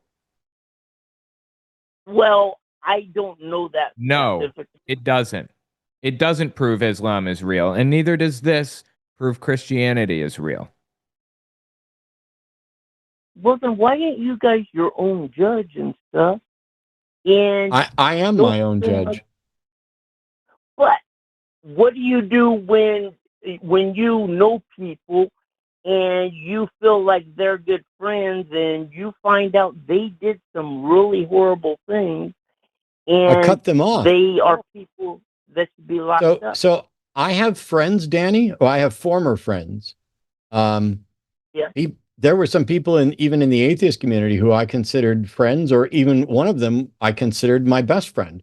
He turned out to be a lying, fraudulent, sex pest piece of shit. And so I called him out for it, told him we're no longer friends, and haven't interacted with him since. And there are several other people who I was friends with in the movement who ended up being awful or transphobic or neocon or Zionists or any number of things, advocating for sexual assault or basically trashing the women who were trying to expose it. Guys like Dawkins and Krauss and whoever, and I call them out. That's what I do. Oh yeah. Well, Yeah. if I was an atheist, I would probably kill people like that. Why? That because why shouldn't I be the judge of somebody that's done something if I've never done something like that? So you're thinking that if you were an atheist, you'd just run around killing people. If that's the case, then I want you to keep believing in God, Danny, because people who run around killing people are enacting a false sense of justice, because you could be wrong. There's a reason why we work cooperatively to build a society and don't just advocate for vigilante justice. If you, I'm going to let you go now, Danny, because we've got other callers, and I'm worried that continuing to talk to you is going to be a very big issue. I appreciate the fact that no, don't say anything. Don't say anything. I appreciate the fact that you are speculating about what you might do if you were an atheist. But I can tell you, as an atheist who's also a secular humanist, I'm not running around killing people because I fundamentally understand that if I'm sorry, Danny, I'm going to have to mute you because there's no fucking way I'm going to let you say another word on the show. I don't run around killing people because I fundamentally recognize that that leads to a worse world. What leads to a better world are cooperative positions, are building things. And if we are okay with a world where people run around killing whoever they don't like because they don't agree, then that means that you have to afford other people that right too. So if you get to run around killing people, they get to kill you. See, I prefer a world where people aren't running around killing each other because they disagree, but instead are working to solve their differences and come to agreement on terms in productive ways. This is not anything to do with even morality or religion. It's completely game theory. It is what leads to a better world. And it is just the simple fact that if we in any way encourage people like you to just run around killing whoever they don't agree with, then the world goes to hell in a handbasket and we become extinct. So I'll avoid that. Thanks, Danny. I've killed exactly as many people as I want to kill, which is 0. Yeah. That is, there's a quote from a Penn and Teller that's like that is like, oh, it's to stop you from running around raping and killing as many people as you want. And Penn's like, I do, which the number is 0. Yeah. Yeah. The difference isn't so much just that it's about how many you might want. It is a recognition that people like Danny think that there's nothing to stop people from being awful if they don't believe in a God.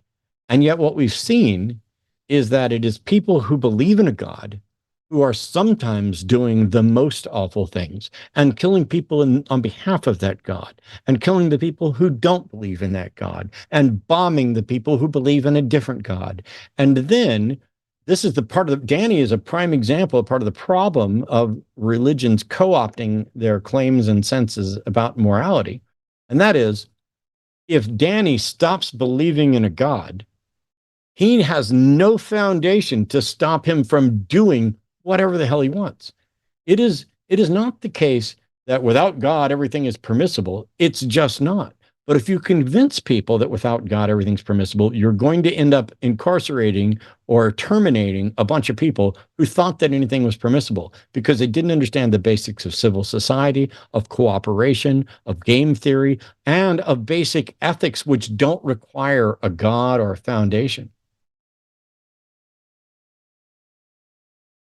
Oh, wow. All right. Let's try this.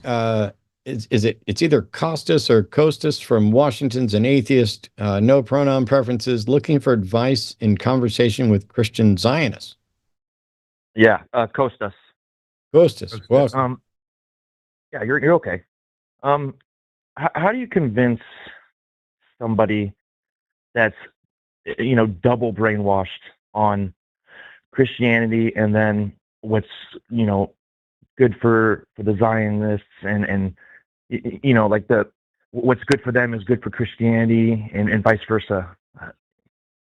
When they, you try to educate them on the facts and the history, and you debunk stuff, and you have strong arguments and somewhat evidence, and it's hard to convince a brainwashed person the truth. How do you combat that?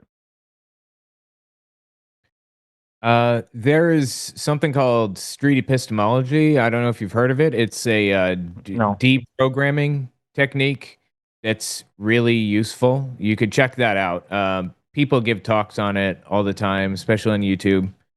But Say it again. How do you say it? Street epistemology. It's basically the Socratic method. Yeah.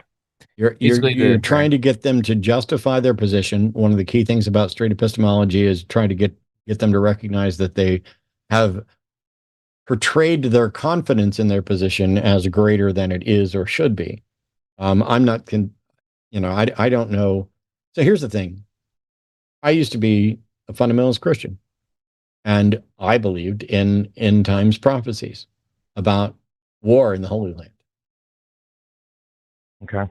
There was no way you were going to convince me that that wasn't a necessary, unavoidable sign of the end times.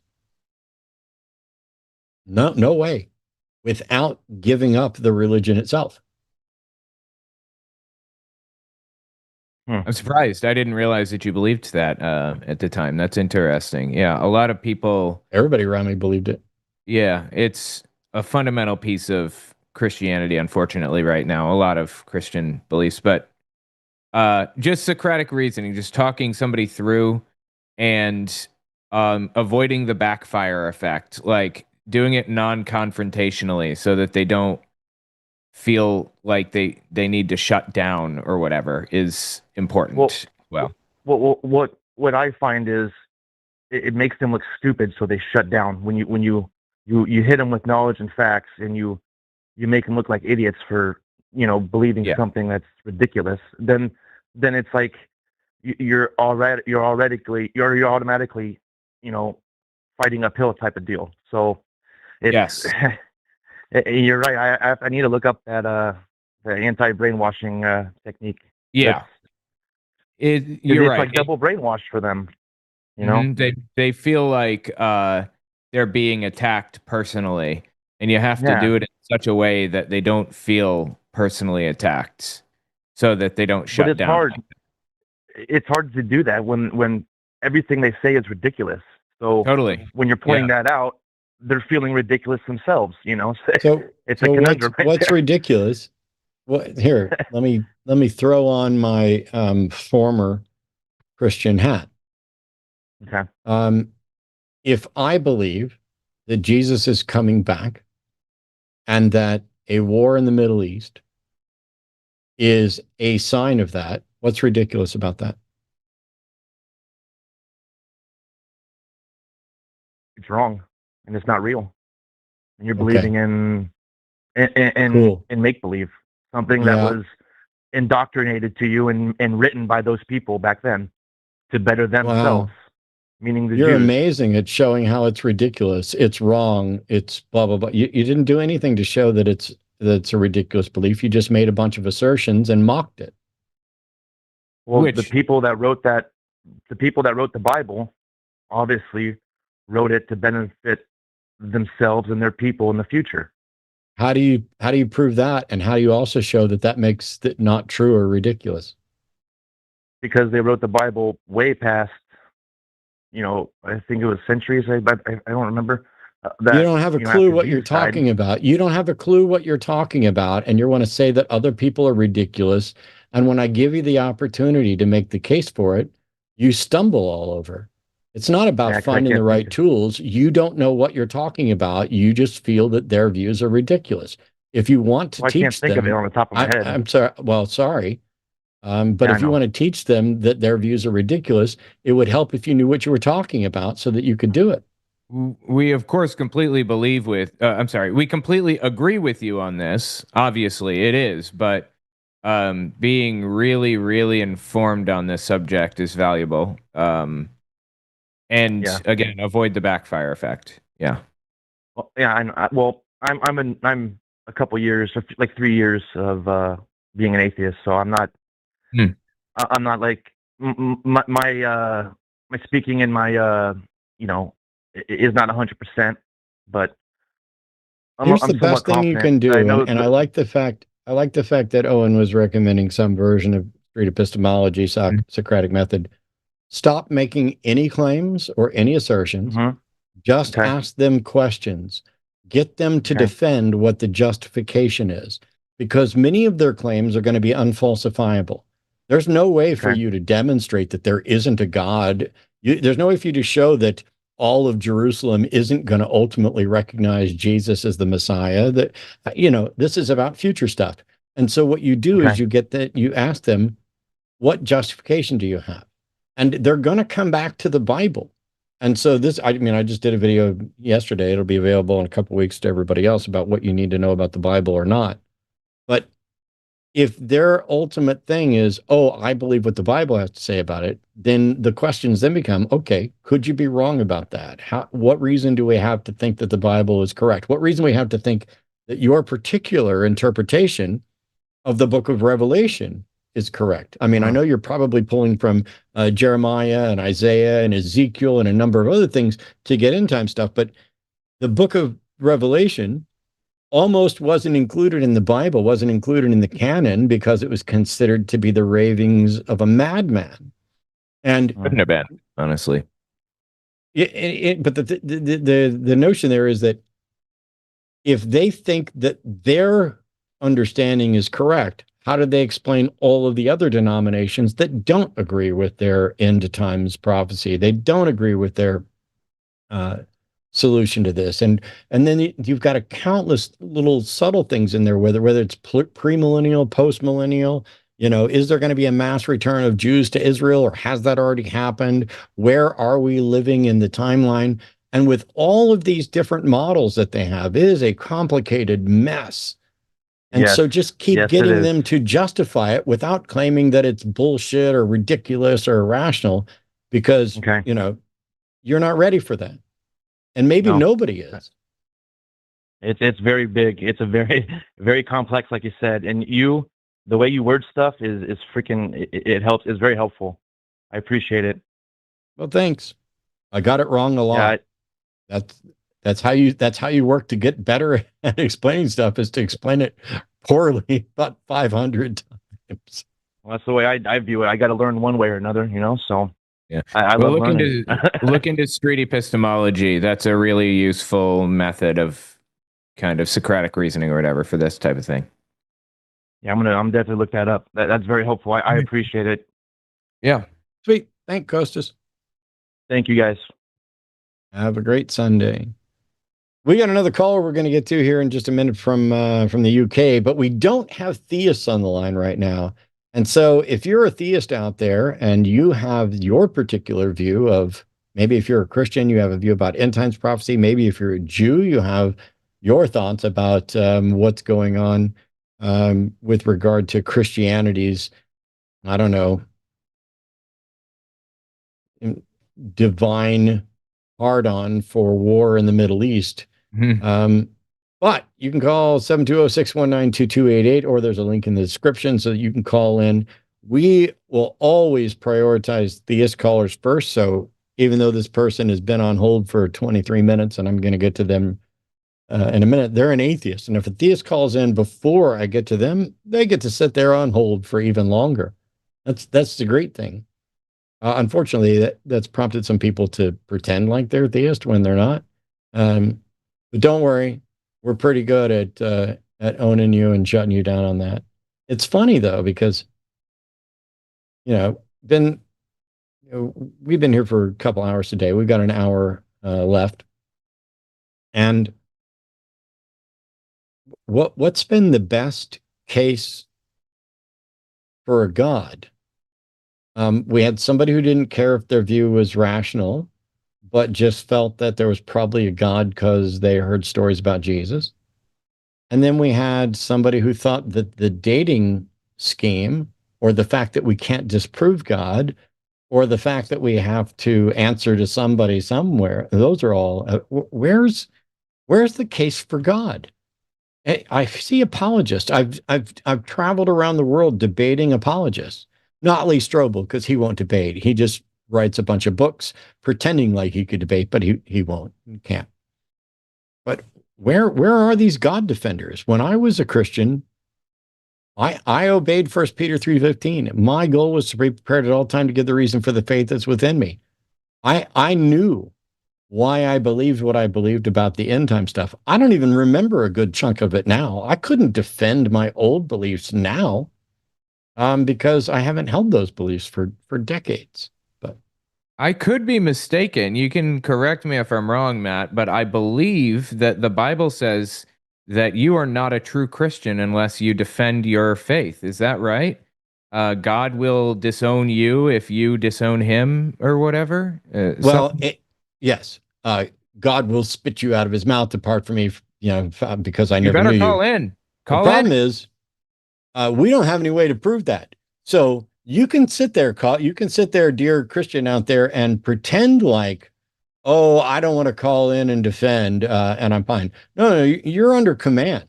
Not just the Great Commission that you've got in the Gospels, but 1 Peter 3:15, and this notion that, by the way, how big of an asshole do you have to be to not care about our souls? Like, I don't think I have a soul. I don't think Owen has a soul. I don't think anything's going to happen to me or my soul after I'm dead, but you do. You're sitting out there.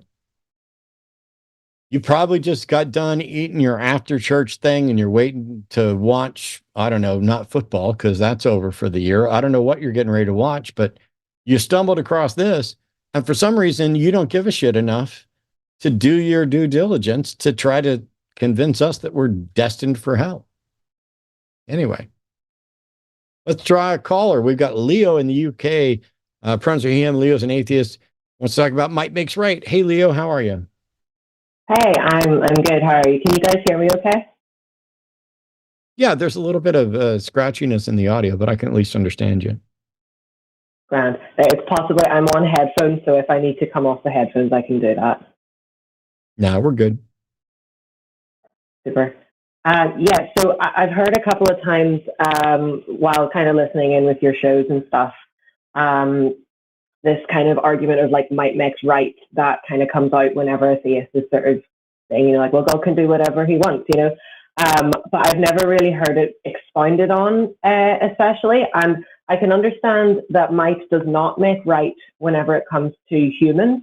So if somebody, is like, I am, like if you got like Hitler or whoever, who's saying I can do whatever I want, that it's good for other human beings to then rise up against that because we can ultimately overpower them.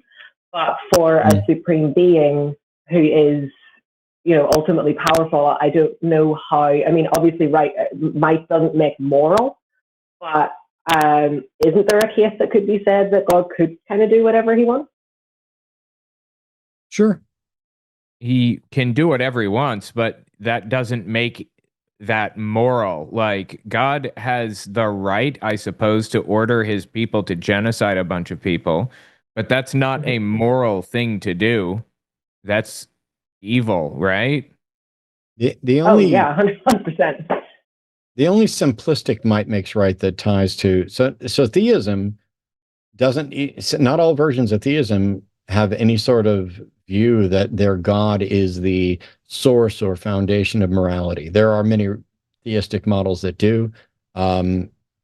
Most versions, and wild to say not all versions, but most versions of Christianity would hold that God is either the source or foundation of morality. And there's two different models of that are popular. There's others as well, but one of them is the divine command theory, that whatever God says is moral is moral. And that means that if God says, hey, kill your kid, that's the morally correct thing to do. There's another model that God's character is moral, and God cannot violate his own character. And so if it is immoral to kill your kid, then God could never command someone to kill their kid. That's why the Binding of Isaac story is is so destructive to the notion that the God of Judaism and Christianity and Islam, the Abrahamic God, is in any way moral, if you're going to go along with that story, because not only is it incredibly abusive to Isaac, but if you're Abraham and God comes along and says, kill your son, and then rewards you for trying to kill your son, God is then rewarding you for your belief that God would ask you to do that, which means that God is rewarding of you, which means that that is something that God would ask you to do. Otherwise, why would God reward you for getting it wrong? And so if God wouldn't demand a child sacrifice, the only right answer when something shows up and says, I'm your God, kill your kid, is get the fuck out of here, because I know my God, and my God would never ask for a child sacrifice. So whoever or whatever you are a deceiver. That's the only right answer to the binding of Isaac. And so when it comes to morality, most theists reject divine command theory and just instead, well, I can't say most theists. Most modern Christian apologists will reject simple divine command theory and go with God's character. And then some of them will just say the Bible or the ancient Israelites got some things wrong. They don't have a solution to that either. So yeah, it's not truly might makes right. I think the closest they've come is to view it as necessary evil, that God sees more than we do and understands that a short-term thing that we would otherwise view as immoral leads to a greater thing that we would all agree is moral. That's the closest they can do, and they can't demonstrate it. Mm-hmm. Yeah, that would be the argument that a lot of the people that I know would fall back on. You mentioning about Abraham being asked to kill Isaac actually reminded me of another story in, I think it's either in Kings or in Chronicles or possibly in both. And I had it explained to me that one of the kings of Judah, I think, sacrifices his daughter because he thought Jephthah. that God had given them the battle. And so he was like, oh no, I have to sacrifice my daughter because I said. But then I've heard Christian apologists come with but actually this wasn't what God wanted, and so that's why there is destruction brought upon Israel after the fact. But then that completely contradicts, the Abrahamic story. But yeah, that's a very good way to put it. Yeah, that's Jephthah. It's in Judges. Judges. So don't ask for the chapter. It's, I don't know. Yeah, 9, it's 10, 11, 12, something. One of the most famous examples of God demanding human sacrifice. Only a few of those in the Bible. He demanded it with Jephthah, which arguably, because he knew ahead of time what the outcome would be. He didn't demand it with Jesus, though, arguably, because Jesus wasn't human, of course, right? Except when he was. Yeah, right, exactly. Yeah, one of the things is that you'll get different apologetics on Jephthah saying, oh, God didn't demand it. Yes, but if Jephthah says, God, if you give me this victory, I will sacrifice whatever the first thing that comes out of my house is, and God knew that his daughter would be the first thing out of his house, then God agreed to that, which is, okay, it's not demanding, but God agreed to that sacrifice. And then they followed through with it. It's supposedly, if you talk to Jews, it's like a cautionary tale to be careful what you promise God, because, God's a dick who will just say yes and take your daughter. But it's like, how does that address the morality of it? I don't know. It's bizarre. It is. Yeah. No, I think of a lot of kind of these contradictory stories. I'm not terribly long out of the faith. I was on fire for a number of years, and then I sort of came out as transgender, and that sort of everything sort of fell apart. So, wow, there's a problem. Right? Yeah. Oh my God. I know. How dare I? But you were on fire? Sorry? Did you say you were on fire with Jesus? That's crazy. Yeah. I moved away from living with my parents to a different part of the country to go and study at like a Bible college and stuff. Like Yeah, but I think, but not back now to the excuses that I would have made for, passages like, "Do not test thy God," and then Gideon and the fleece. And I look at them now and I'm like, how could I ever have made arguments that actually made any sense whenever it came to trying to square that circle, Yeah. Yep. Well, Leo, I appreciate the call, and it's a difficult thing that I don't have any solution to, and neither do the believers, as far as I know. But we've got a theist on the line. Maybe they have an answer to it. Yeah, super. Thank you guys so much. Thank you. Cheers. Yeah, thanks. All right, we have from Alabama. Alexander's calling. Pronouns are him. Says the decision to eat the apple. Well, it wasn't an apple, but okay. Or we don't think it was an apple. Right. The decision to eat the apple from Adam and Eve was not based on morality. Hey, Alexander, welcome to the show. How are you? Hey, Matt. Hey, Owen. How you guys doing today? Doing well. Pretty good. So I don't think the decision to eat the apple was based at all on morality, even in the story. But in the Genesis story, the command wasn't random fruit prohibition. It was about the tree of knowledge of good and evil. Knowing good and evil in ancient Hebrew, so doesn't just mean moral awareness like a toddler learning for right from wrong.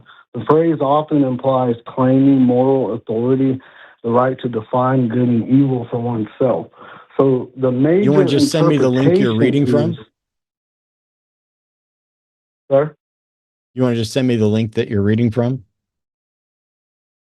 No, I actually made notes about this before I called. Is that an issue or?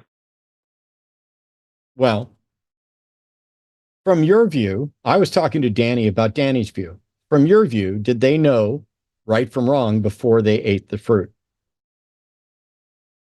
No. The test wasn't about that. It was about trust and authority. I'm sorry. I'm asking specific questions so that we can kind of get to the heart of this. So you're saying before they ate of the fruit, they didn't know right from wrong. So how could they know it would be wrong to eat the fruit? They didn't know it was wrong. That's not what it was about. It was about trust and authority. Hang on. I'm going to let you get there, but you got to answer the questions that I'm asking and don't go adding stuff. Did God punish them for eating the fruit? Yes or no? Yes. What justification could God have for punishing someone for doing something that they couldn't have known was wrong? They didn't know it was wrong, but they knew what they were told not to do, and they knew what the other told them to do. They were left to make a decision based on trust and authority. Alexander, how would you know it was wrong to not trust authority if you don't know what wrong is?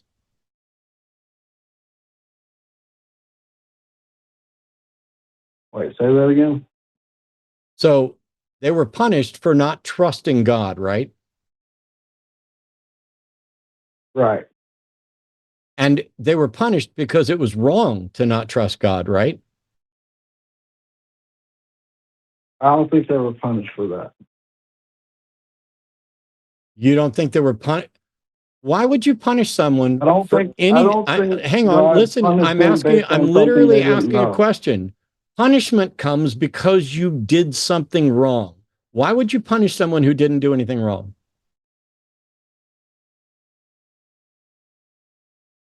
Okay, well, they did do. Okay, I see what you're saying. He punished them because they did something wrong, but he knew that they didn't know it was right or wrong. But that's not the main thing that started the punishment. The punishment was from the original decision to not have trust. I'm sorry.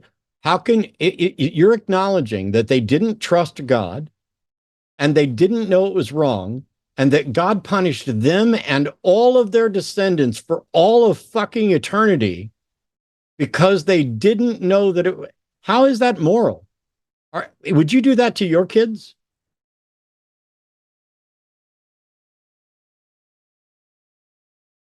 This God I is a try moral not to equate monster. This myself God, the as a God you're creator advocating of an for, entire the God universe, you're but advocating, the God you're advocating for is a moral monster who either punishes people when they didn't do anything wrong or punishes people when they didn't even know that they did something wrong. And he doesn't just punish them, he punishes every one of their descendants for the rest of eternity.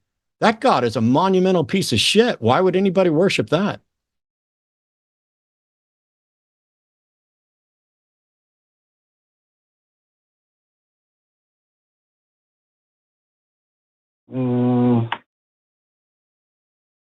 he punishes.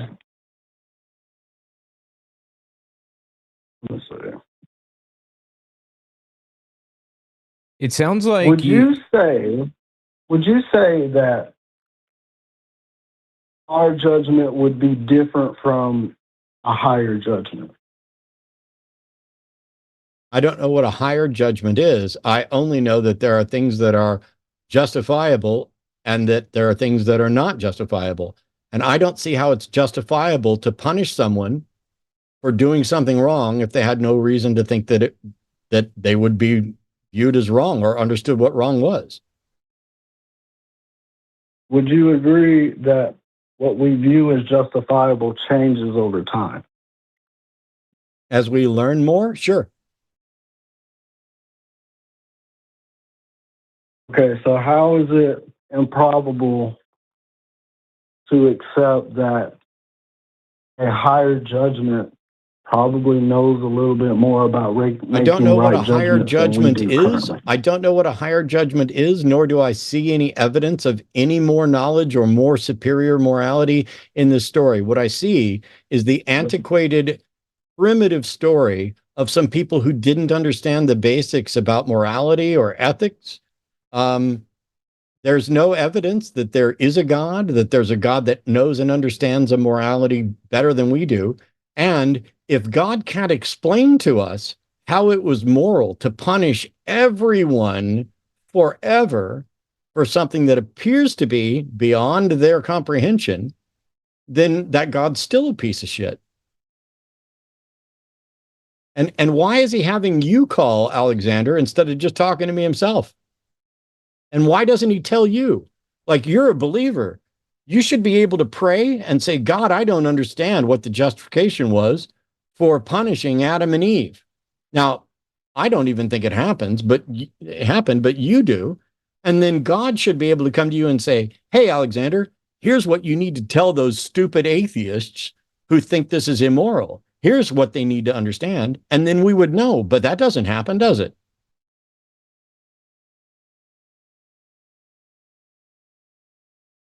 No. It's weird. Why do you think God's so hidden?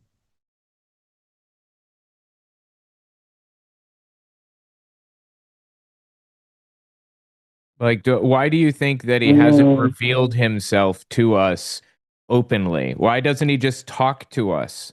I don't understand. I mean, he talked to Adam and Eve in the garden, supposedly. He revealed himself to Paul on the Damascus Road, I think supposedly. it could be a multiple of reasons. Like, for one, how Matt says we can decide to be our own captains and take our own sails and whatnot and choose what we want to do with our life. No matter what you do in life, I think life's main, pretty much the main goal is, if God is real, is to find out about his existence. Okay, how would we do that? So you I'm think, not sure. Okay, but you think that if in fact God is real, the goal of life, or the main goal of life, would be to find out if God's real. How do we do that? Because you believe God's real, don't you? When I started believing, I had to actually decide to have what a lot of people say is useless faith again, and that made me give honest trust into believing in him. And when I prayed based on having that honest trust for him, I think there's a difference from praying to him without actually believing in him and just praying and trying to test and see what's going to happen. I don't think those two things come out the same way. And I think that can be those, like when people try to test prayer Alexander, and whatnot, those suggesting stimuli can affect the results. Are you suggesting that you need to sincerely believe first and then? Yes, because that's basically you telling him that you're deciding, even without evidence, you're deciding to trust him. Is that rational? And did you do that for any other god?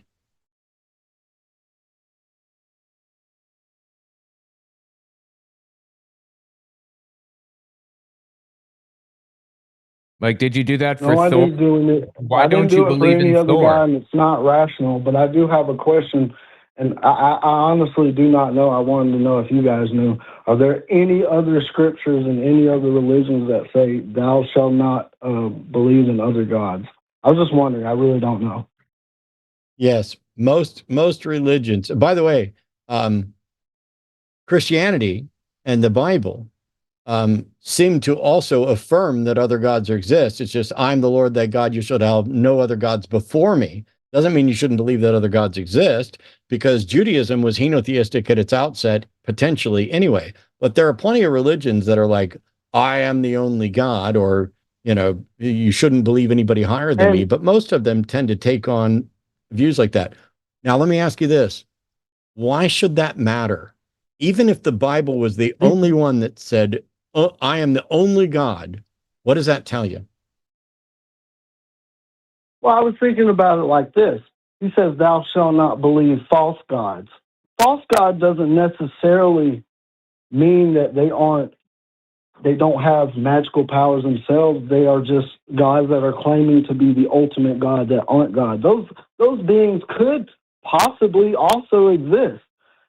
It's all about how you read How would the you scripture. tell? How would you tell? Further investigation. Okay. What investigation have you done that have convinced you that the God you believe in is real?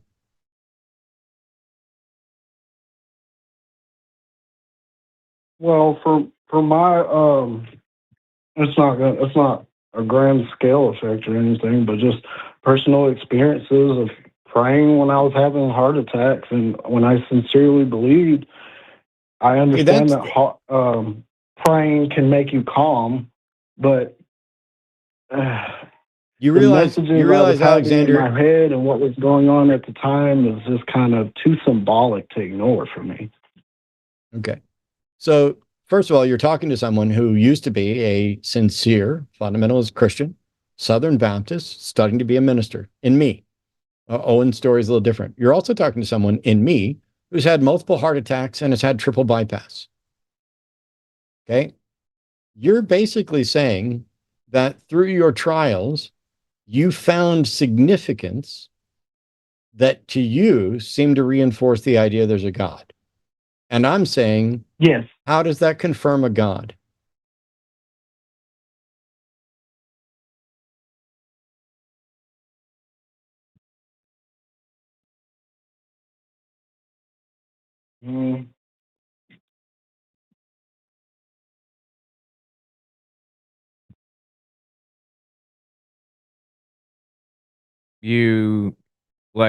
Are you starting to connect dots here that there's no real good reason to accept any of this? Those aren't dots that I haven't already had pre-thoughts about. So then give us your thoughts. Why do you accept it?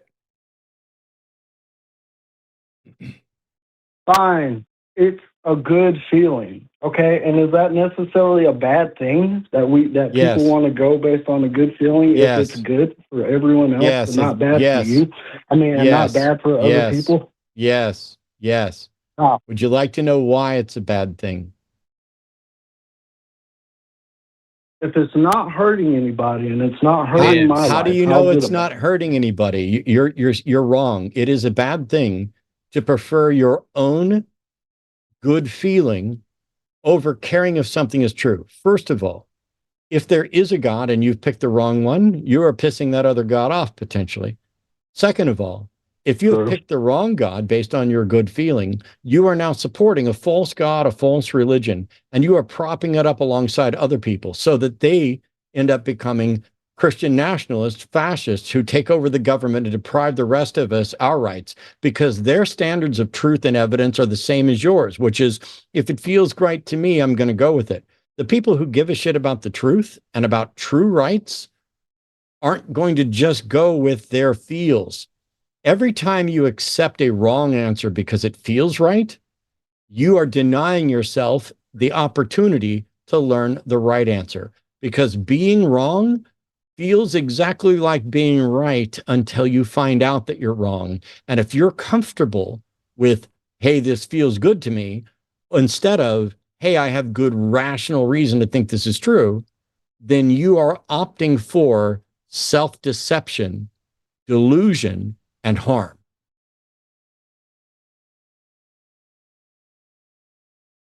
My life has gotten better, and nobody seems to be affected by this, so I don't see how Nobody it's seems harm. to, but you're oblivious, Alexander. You haven't bothered to consider the consequences of your belief, even on yourself.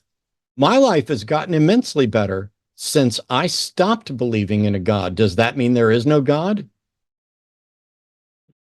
No, the opposite, vice versa for me. Okay. Now, since we both have our lives get better, one after I stop believing in God, and you after you start believing in God or start trusting God or whatever else, how do we tell which of us has a correct belief? You don't know and you don't care. That's the truth. You don't know and you don't care. You only care about whether or not it feels right to you. So calling in is proof that I don't care? In what way? No, calling in is not proof that you don't care. Admitting that, okay, it's just a feeling. What's wrong with that? It doesn't seem to be. That is admitting that you don't care. Just rewind and listen to yourself. You do not know and do not care about what the truth is. You're going with what feels right to you because you can't see that it does harm to people, even after I spell it out. You are propping up a false religion, or you are propping up a true religion. And if it's true, then you should have a way to demonstrate it. And if it's false, you should fucking stop. I agree. I knew you would. You're a good guy. Now, I'm just wondering, from an intellectual such as you and Owen, do you guys honestly believe that there would be a way to prove the creator of the universe? I have no idea because I don't know how to investigate I it. agree. But I think hang on. But I think if there was a creator of the universe that still existed, that had that kind of power, I think it should be able to demonstrate its existence to anybody that wants it. Additionally, all the fun? Yeah, no. Ruin all the fun. Listen to you. I'm sorry. Go ahead, Owen. No, you're good. There's nothing fun about this. Like, people are literally being genocided. There's nothing fun about learning about the universe? Hang on. Please, hang on. You're not learning about the universe. They're literally being genocided in the streets as a direct result of Christian doctrine, of religious doctrine, not just Christian, of religious belief. There's nothing fun about that. Also, if he wanted us to believe, he could just reveal himself to us. Why is that so hard? There's nothing fun about sitting here wondering if this is true. Just tell us, is it true or not? And for some reason, he can't seem to manifest himself to a degree that he could prove it in any way. He could very easily just answer prayers. That's it. Just answer prayers. We have studies that show that I didn't mean that in any cynical way at all. All right. Okay. I wasn't. Prayers, I didn't take offense. Don't sweat it. Prayers are, we have studies that show that prayer is not answered at a rate better than chance. So it's indistinguishable from God just not being there at all. I would really love it if God would just manifest himself in some way, any way. That's what I would appreciate. Anyway, yes, I didn't take offense. Don't sweat it.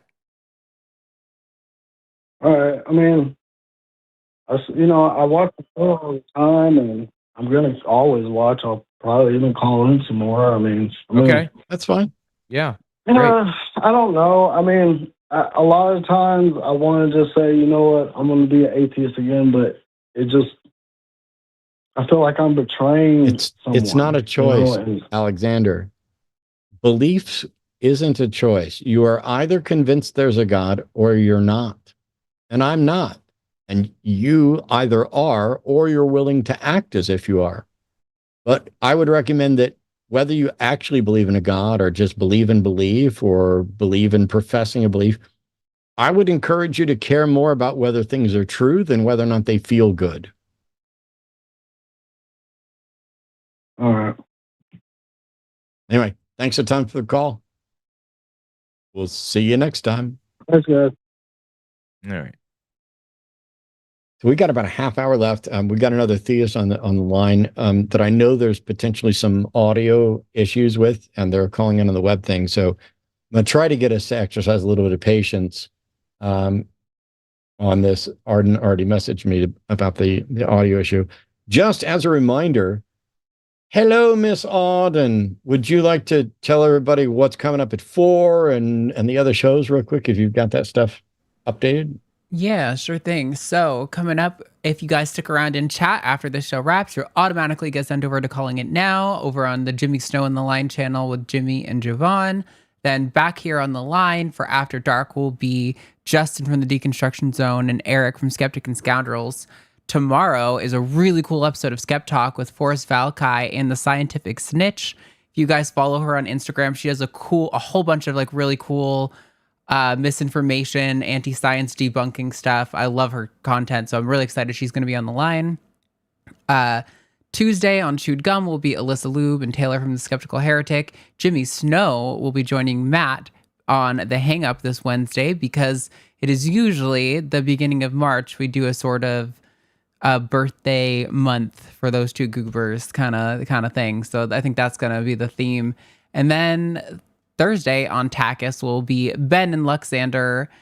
And then next Sunday, right back here on the Sunday show, will be Seth Andrews with Promise. So killer shows. Make sure you go hit the notification bell and all those so you don't miss out on anything. And give us a like. Hit the like button. It's free and helps the channel a ton. By the way, for those of you who are out there going, hang on, why is Seth doing the Sunday show next week instead of Matt? That's because I will be in Dallas at the North American Reptile Breeder Convention. We have, oh man, Arden redid our logo. We have new banners. We are taking a literal truckload of snakes and reptiles. By the way, for those of you who don't know, we run Epic Loot Exotics. You can find us on Morph Market and other places as well. And we work with 19 species of snakes and about 10 species of lizards at this point. It used to be about a dozen, but we dropped off a few of them. And we are kind of shuffling stuff around. But ball pythons, carpet pythons, horn snakes, king snakes, Mexican black king snakes, black-tailed crebos, false water cobras, just oodles and gobs of animals. And if that's something you like, and you're going to be around the Dallas area, you can come on down and you can see me at NARBC. And if that's not your thing, awesome. I won't be throwing snakes in your face because I'm not a dick, mostly. Very cool. That is awesome. We do a lot of the expos. We probably won't stream it live, but there will be some things that we'll be posting lots of pictures of. So you can follow Epic Loot Exotics on Instagram, and you can see pictures of our new snakes and everything. All right. Calling from India, is it Pranav? Yep. Pranav. Awesome. You had a question. I know we're potentially going to have some extra delay or audio issues or something like that, but Pranav says, how does something pop out of nothing without a creator? Discover a Big Bang Theory himself was a Roman Catholic priest and said Big Bang's alliance with Let There Be Light. Sure. How you doing, Pranav? Hello. So I'm assuming that you're an atheist, right? Yes, we're atheists. Listen, I'm not a religion not bad with that extremist. I'm just an agnostic because I have some trouble in understanding that how can something out of nothing You know, What popped out of nothing? I could have been an atheist, but these questions are just in my mind that how can a life become from non-living?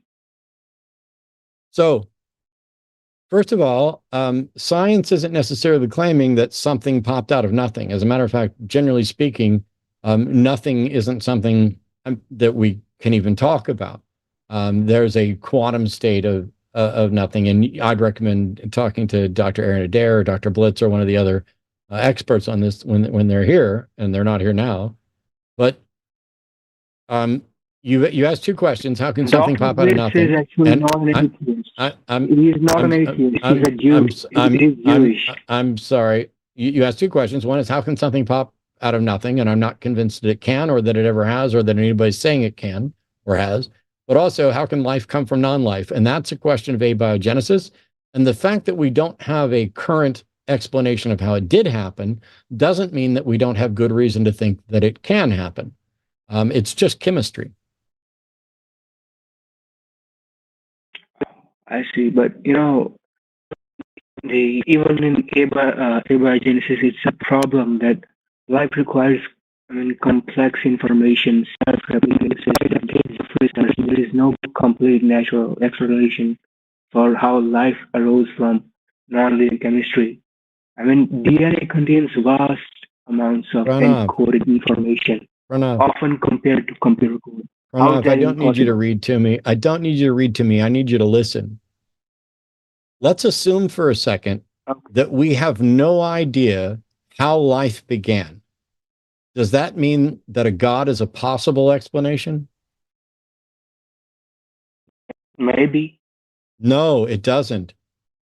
How would you show that God is possible? Well, for creation, there must be a creator. You don't get to call it a creation until you demonstrate that it was created. You don't get to call existence creation. It's just existence. You don't get to call reality creation until you demonstrate it was created. So reality exists. That doesn't mean that it's possible it exists because of a God.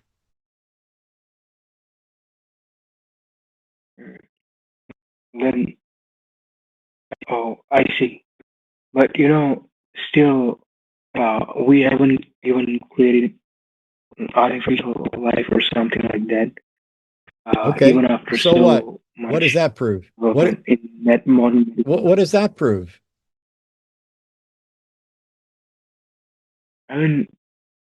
It's so complex. Like the DNA encoding. What if we did it tomorrow? Would that change your mind? What if we created life tomorrow? Would that change your mind? Yep, for sure. Okay, then you're irrational, because your reason for either accepting the claim that a God is possible or exists is based entirely on what we have or haven't accomplished at this particular moment. At one point, you and I would never have been able to speak because we live in different parts of the world, and at some point we wouldn't have been able to communicate over the internet, and you might not have been taught English, and I definitely don't speak any language other than English well enough to have a conversation. And yet now we live in a world where our conversation, even if you were speaking a completely different language, could be translated by computers live and transmitted halfway around the globe seemingly instantaneously, not actually instantaneously. If somebody determined that God created all the languages because they didn't understand how to translate them, that would be a mistake. Yeah. You can't start with what happened before the Big Bang. No, but tell you what happened. Did you say before the Big Bang? Yep. I don't know. I don't even know that before the Big Bang is something that makes sense, because the current Big Bang. I'm sorry. I don't know why you're interrupting me when you just asked me to fucking explain something to you, and I'm explaining it. You hate Christian. You hate Jesus, right? I think you are probably You might be so Christian clearly one you're point not in time. sincere, Pranav, because you don't even want me to finish answering the question, and now you're asking me about whether or not I was a Christian. So why are you really wasting our time? Because Christian culture, you can be Christian culturally, but you can be an atheist. That's the point.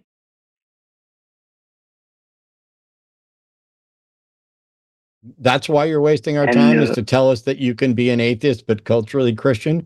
What the fuck does that have to do with it? Why didn't you just call in and say that instead of asking a bunch of questions that you don't give a shit about the answer to? Because you don't know it yourself. That's the thing. You don't know yourself. I'm sorry. And you're saying that, Pranav, I know enough. I know enough to spot that you're a lying fraud. I mean, that's how your atheists get angry. I mean, I'm not angry. I'm not angry. I'm literally smiling and laughing and mocking you. I'm not angry. See, you asked what came before the Big Bang, and as I was pointing out, Big Bang cosmology suggests that time may have, our presentation of time began there. And so it may be absurd to even ask the question, what came before the Big Bang? And I had already pointed you to actual physicists on this who are occasionally on here. But in the middle of that explanation, which is something you asked for, you decided to ask if I had Jesus. No, I don't think I ever had Jesus, but I used to think I did. And am I culturally soaking in Christianity? Yeah, because that's the way I was raised. I know myself well enough to know that you're a fraud. Why are you calling? Well, all I can say is that it's better to be Christian. I know that in India, people are fucking Hindu and bring. It's better to be Christian? Why is it better to be Christian? So, for me, I'll rather be a Christian or an atheist. I don't care what you'd rather be, Pranav. I don't care what you'd rather be. That's the thing. I care about the truth. Yeah. I mean, do you have a way? For me, do you have a way? I mean, Pranav, do you have a way to demonstrate that Christianity is true? I mean, it's clear, and it's much civilized than Indian religion, Hinduism. That's all I can say. That's all you can say. Culture. Well, then I guess we should hang up then. I'm asking you to defend Christianity, and you're unable to do it. Well, let there be light. It's your proverb in your Bible. Let there be light. I don't have a Bible. I don't have a Bible. It's not my proverb. That is what Genesis claims. I don't think that actually happened. Do you? I mean, apart from that, I don't have much proofs, to be honest. I know you don't. I appreciate that. So why do you believe, and why do you think we should believe? We should believe in kind of Einstein's God. I mean, Einstein said that. Well, now I'm really confused, Pranav, because I've already identified that you're a lying fraud, and then you started supporting Christianity, and now you're started supporting Spinoza's God. Do you believe in an actual God, like a being? No. No. I don't. No, not an actual. So why did you pretend that you're a theist? It says here you're a theist. A theist is someone that actually believes in a God as a being, not as an abstraction. I kind of believe in culture, and I respect culture, Judeo-Christian culture. I don't give a shit about culture. I give a shit about whether or not there's a God for real. And you don't even believe in a God, but you lied to us and said you did so that you go to the top of the queue. Well, what makes it okay? What makes it okay? What makes it okay? What makes it okay? What makes it okay? What makes it okay? What makes it okay for you to lie to us? I mean, I was not lying. I mean, so when you told the call screener, I'm sorry, you told the call screener that you were a theist. Come from Christian culture is much better. I'm sorry, I don't give a shit. Okay, you are done speaking. I don't need your lecture about Christian culture or Indian culture. This show's purpose is for people who are theists to defend their belief. You claimed to be a theist, got bumped to the front of the line, which means you may have displaced other people who were honest. And then you did this tap dance through a whole bunch of stuff. But what about this? What about this? What about this? What about this? And assertions that don't make any sense, and shifting the burden of proof. And you know that it's better to be a Christian. And then I don't know myself because I'm a coach. Pranav, this was an absolute train wreck of a call. If you want to have these conversations, first of all, I'm sorry that the technology made it difficult, but our call screener decided to go ahead and put you through despite the technical issues because you tried several different solutions, and that's admirable. But I don't do well with liars and frauds. As I mentioned before, I had a friend who was a liar and a fraud. Hi, Eric, who I cut off entirely. So we're going to cut you off entirely, and we're going to wait because there's about 15 minutes left to see if we get any actual theistic callers. I've got someone here that I think the screener is working with.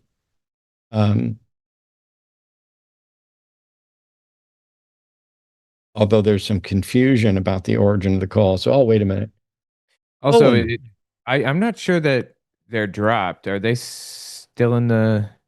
Oh, never mind. No, I'm sorry. Yeah. Oh, my bad. I had the wrong audio set up, so I was listening to you guys directly through my soundboard, which means I didn't hear when the new callers came in. So give me a second to screen them, and then we'll take the last caller. Okay. Why don't I just throw caution to the wind and just put Chris through right now while you screen the other one? Okay. Cool. So according to this is Chris in Scotland, possibly not in Scotland, who's calling in to say that God is real. Hey, Chris, how are you? Hi. Yeah, I'm good. Can you hear me? Yes. Yeah. Yeah. So I'm using so I don't quite know how to use this. Yeah. How you guys doing? Are you good? Doing well. We're all right. Why should we believe God is real, and which God? Well, which God? Well, that's a different question entirely. Basically, I'm not a believer in God. I think it's just mistaken identity. I am, in fact, an ancient astronaut theorist. Oh. Okay. Mm-hmm. So, do you want to carry on this conversation? Not really, because it says here you said God is real, and now you're saying that you don't believe that there's a God that's real. I don't believe God is real. I think he's been mistaken for ancient technology. I'm sorry, Chris. It literally says here, he, him, Scotland, Chris, God is real.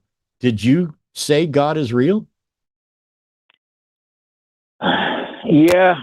Okay, I may have said why that. would you, in the process of initial screening, say God is real and then tell us that you don't think God's real? Are you just a liar? No, I'm not a liar. Please do not take me for a liar. I am not a liar. When you said God is real, when you said God is real, that wasn't true, right? That's correct. Okay. Did you know at the time that it wasn't true? I don't mean it to be a complete. Did you know at the time that it wasn't true? Did you know at the time that it wasn't true?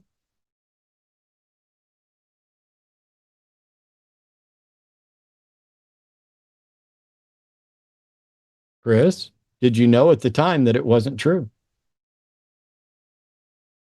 Did we lose him? I think we may have lost him. Well, he's on the web client, which means he's probably on a phone. And you need to tap your phone to wake it up, and then you need to tap the browser to wake it up again because it keeps going to sleep. Do you want to talk to him? Well, Chris is a liar, and he doesn't want me to saddle him as a liar, but it seems that he knowingly lied. He said God is real in order to get through. So now we have two callers in a row that were just liars. This is not a prank. This is not a prank call. No, I didn't. Please, Chris, just hear me out. Please hear me out. Chris, blabbing over the top of me, which you're very good at doing. Chris, okay, I'm going to mute you. Chris, I'm going to unmute you in a second. When I do, I'd like you to answer one question first. Did I accuse this of being a prank call? Yes or no? And I'm going to unmute you. Give me a second. Those words. No, you did not say those words. No, I did not. No, I don't need you to expound. This is yes or no. I'm going to ask you another question, and it's also a yes or no question. At the time when you conveyed to the screening stuff, God is real, were you aware that that was not a true statement on your behalf? Yes or no? No. You were not aware that you did not believe in a God. So in the course of the time between when you screened and said God was real, and when I asked you, you came to the realization that you don't actually believe in a God, right? Look, I'm going to hang up this call now because I'm actually being coerced. You're not going to hang up this call because I'm fucking hanging up this call, you liar. All you had to do was acknowledge it. How sad. And what's wild is we lost the other caller. We only got about 10 minutes in the show, so. Oh, sorry, I was muted there. I tried to take him, but his pronouns were white male. And he was obviously using a voice modulator, and eventually he conceded and he was like, okay, my pronouns are he, him. And I was like, all right, cool. What did you want to talk about? And then he just started preaching at me. And so I just started doing the holy rollers in the screening room, going, oh, thank you, Lord. Was that William in Ohio? Yeah. Wow.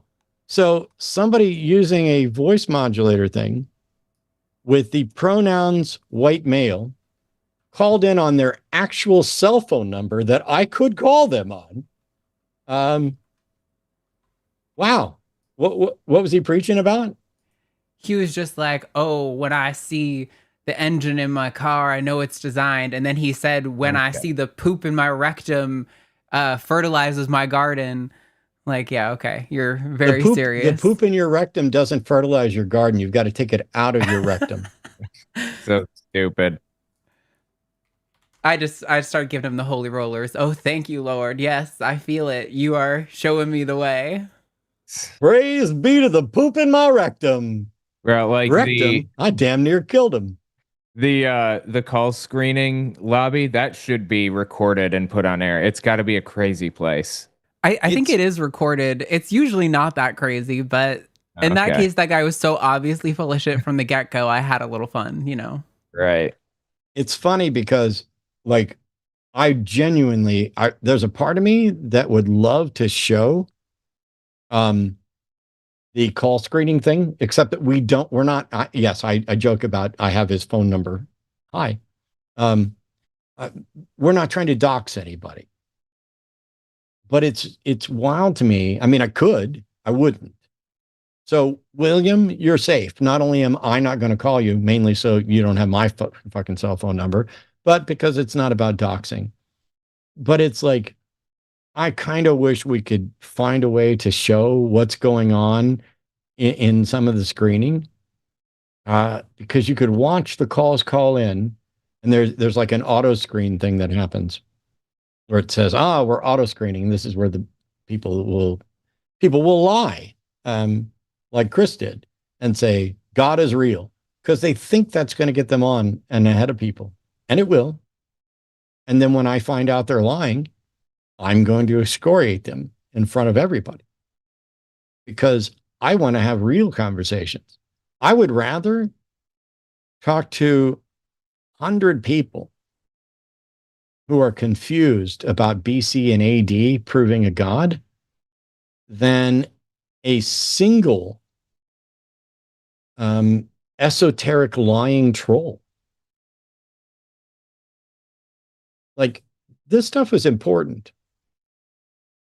Not because it's real, but because people believe that it's real. So if there is a God, can you imagine what topic would be more important to have an understanding of? I'm not just talking about a God of Christianity. If there is, in fact, some God, that is going to decide about an afterlife or judge you in this life or impact your life in some detectable way. If there is a God that isn't just a deistic God that's undetectable and doesn't interact in reality, what could be more important? If it determines the course of physics and life, if it determines anything at all about how long you're going to live, what quality of life you're going to live, if it's relevant to income disparity, if it's relevant to diseases, if it's relevant to morality, to justice, to an afterlife, there's nothing that could be more important. I can't think of it. And even if that God doesn't exist, the fact that so many people are convinced that a God like that exists, that's important. Because in that case, the story, whether it's real or not, is actively impacting the lives of everyone on the planet. I no longer believe. I don't think there's a God. As a matter of fact, depending on the God definition, I might actively think that some of them are false. I still study the Bible. I still very, very infrequently, but I still occasionally go to churches.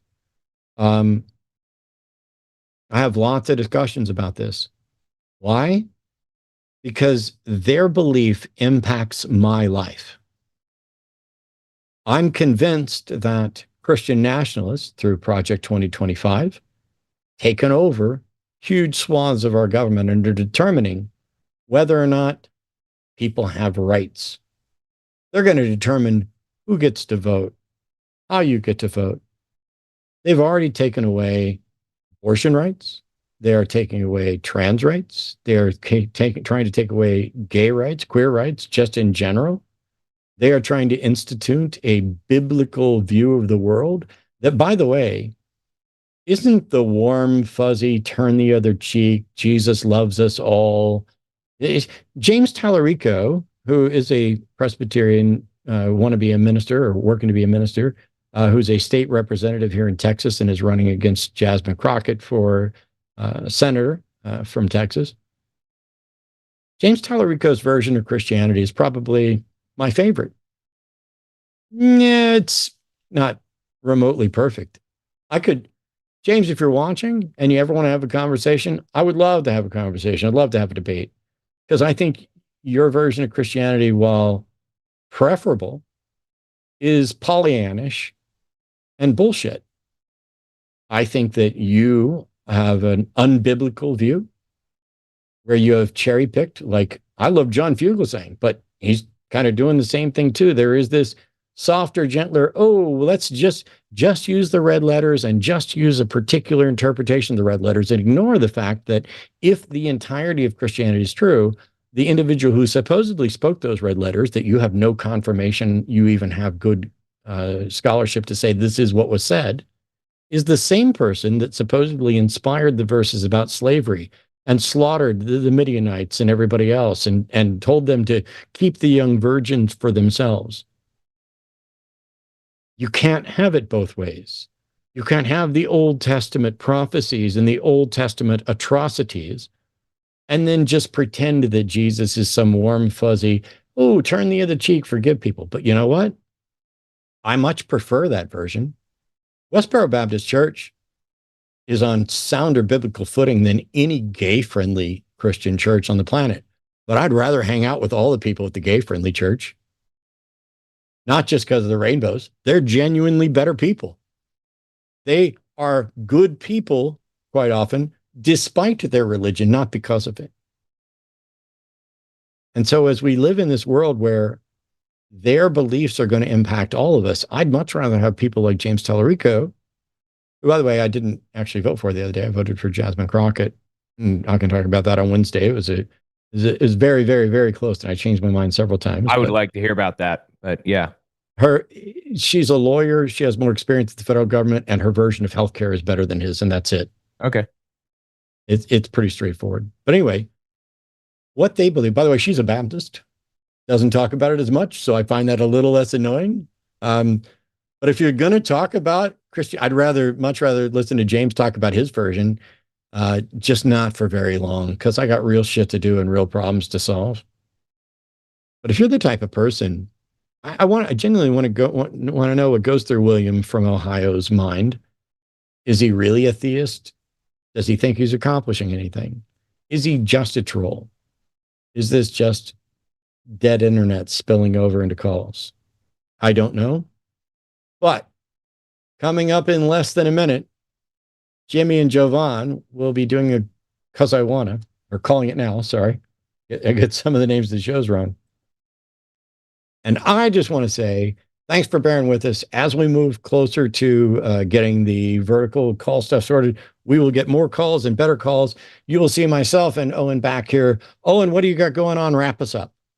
Oh, not too much. I actually worked on this thing I call firesidewatch.com. Have I told you about this? You have not. It's a website that I wrote that basically lets you watch something with somebody where everyone controls a remote. If I pause, then it pauses for like my friend who's watching with me or whatever. And it does like Twitch and YouTube and Twitter videos and everything. So I don't know. I'm pretty proud of it. I'm not charging for it or anything. I created it so that I could do like, collabs with other YouTubers so that we could both pause and play and react or whatever. But I figured I'd make it available to everybody if you guys want to check it out. Awesome. Arden, wrap us up. Send us over to those other guys. Thanks everybody for watching. You can go to patreon.com/callthelion to support us there. You can also like and subscribe and join the channel here. You can go to